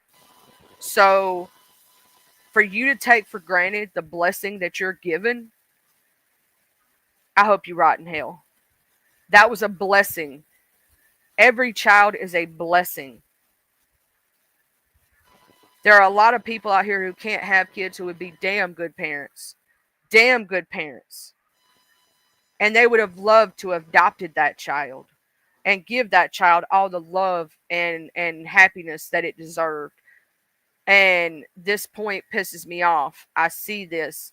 And how many good parents out there can't have kids, but you have people who can pop them out like Skittles and don't take care of them, don't love them, don't show them the love and attention that they deserve. My child was given everything, and I would give up my entire life for my child. I would step in front of a speeding train, a bullet, anything to protect him to my last dying breath. Just like they say, though, every child deserves a parent, but not every parent deserves a child. And I don't think you deserve the respect to be called a parent. You don't deserve the title because you didn't earn it. You're an evil, sadistic, sick puppy, and this situation really pisses me off. Y'all, I'm going to say a prayer today. I want everybody else to pray for those that we may not even know are in need of it today. And I want to thank each and every one of you for being here today, because you could have been anywhere else in the world, but you decided to spend it with me. And we've been on here for way longer than I was supposed to. 3 hours almost. By the time I ended, it will be. And I know it was a tough subject today, and we don't normally talk about tough subjects all the time. We just bullshit and have fun. But sometimes we do need to talk about the tough subjects and reach one, teach one, you know. So today, I hope y'all have the good rest of y'all's day. Y'all chill, you know, maybe watch you some TV shows this ain't. And I just want to say that I love you all. I got to go cook and clean and do some things. I got to go adult. I just want to say before I go for, please wash your ass and wash your face. Don't be around here being a stanky bitch. Please also don't wash your face with your ass rag, okay? Don't be walking around here with ass face. Also, brush your teeth, brush your tongue. Don't walk around here with halitosis breath. Please scrub your tongue. Don't walk around here with hair growing off your tongue and white and shit. Nobody wants to see all that. And please don't spray the Axe spray over your stanky ass shit and think it blocks your BO. No, bitch, we still smell the BO with the Axe spray. It just makes a really stanky smell when it mixes together. So don't do that. Please use the DO for the BO too, and don't walk around here smelling like musky ass. Okay, we love y'all. I'm out. Huggies. Bye.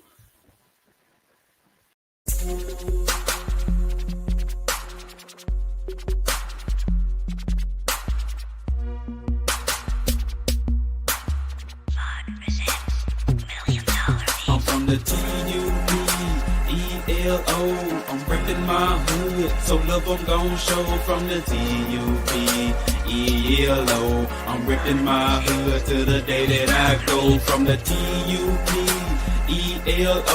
I'm reppin' my hood, so love I'm gon' show from the T-U-B-E-L-O. E-E-L-O. I'm ripping my hood to the day that I go. I'm from the west side, we don't need no introduction, this was the best ride. We all big boy rolling and holding, come take a test drive. Hilldale, Evergreen, Glenkirk, Outer Street, bending every corner on the west, and that's where I'll be. Sunroof back, Captain C banging down 1800, chunking up the deuce to my folks slanging down on 1800. Show no love to the ladies that's training round on 1800, making time stand still, crystalline swinging down on 1800. Watching out for them knuckleheads that be staying round on 1800. Big rims and low pros be blanging round on 1800. Better completely change the way you're thinking about round 1800. Really hate to see you boys get left slanking around 1800. Out the street got some history, just let Captain C lay it out. If I don't finish it all on this one, let the second verse break it out. Remember the blue apartments from OG standing back there by 60 deep. Bull walking, saw blue a big Anthony Hughes and P. I'm from the T-U-D-E-L-O. I'm ripping my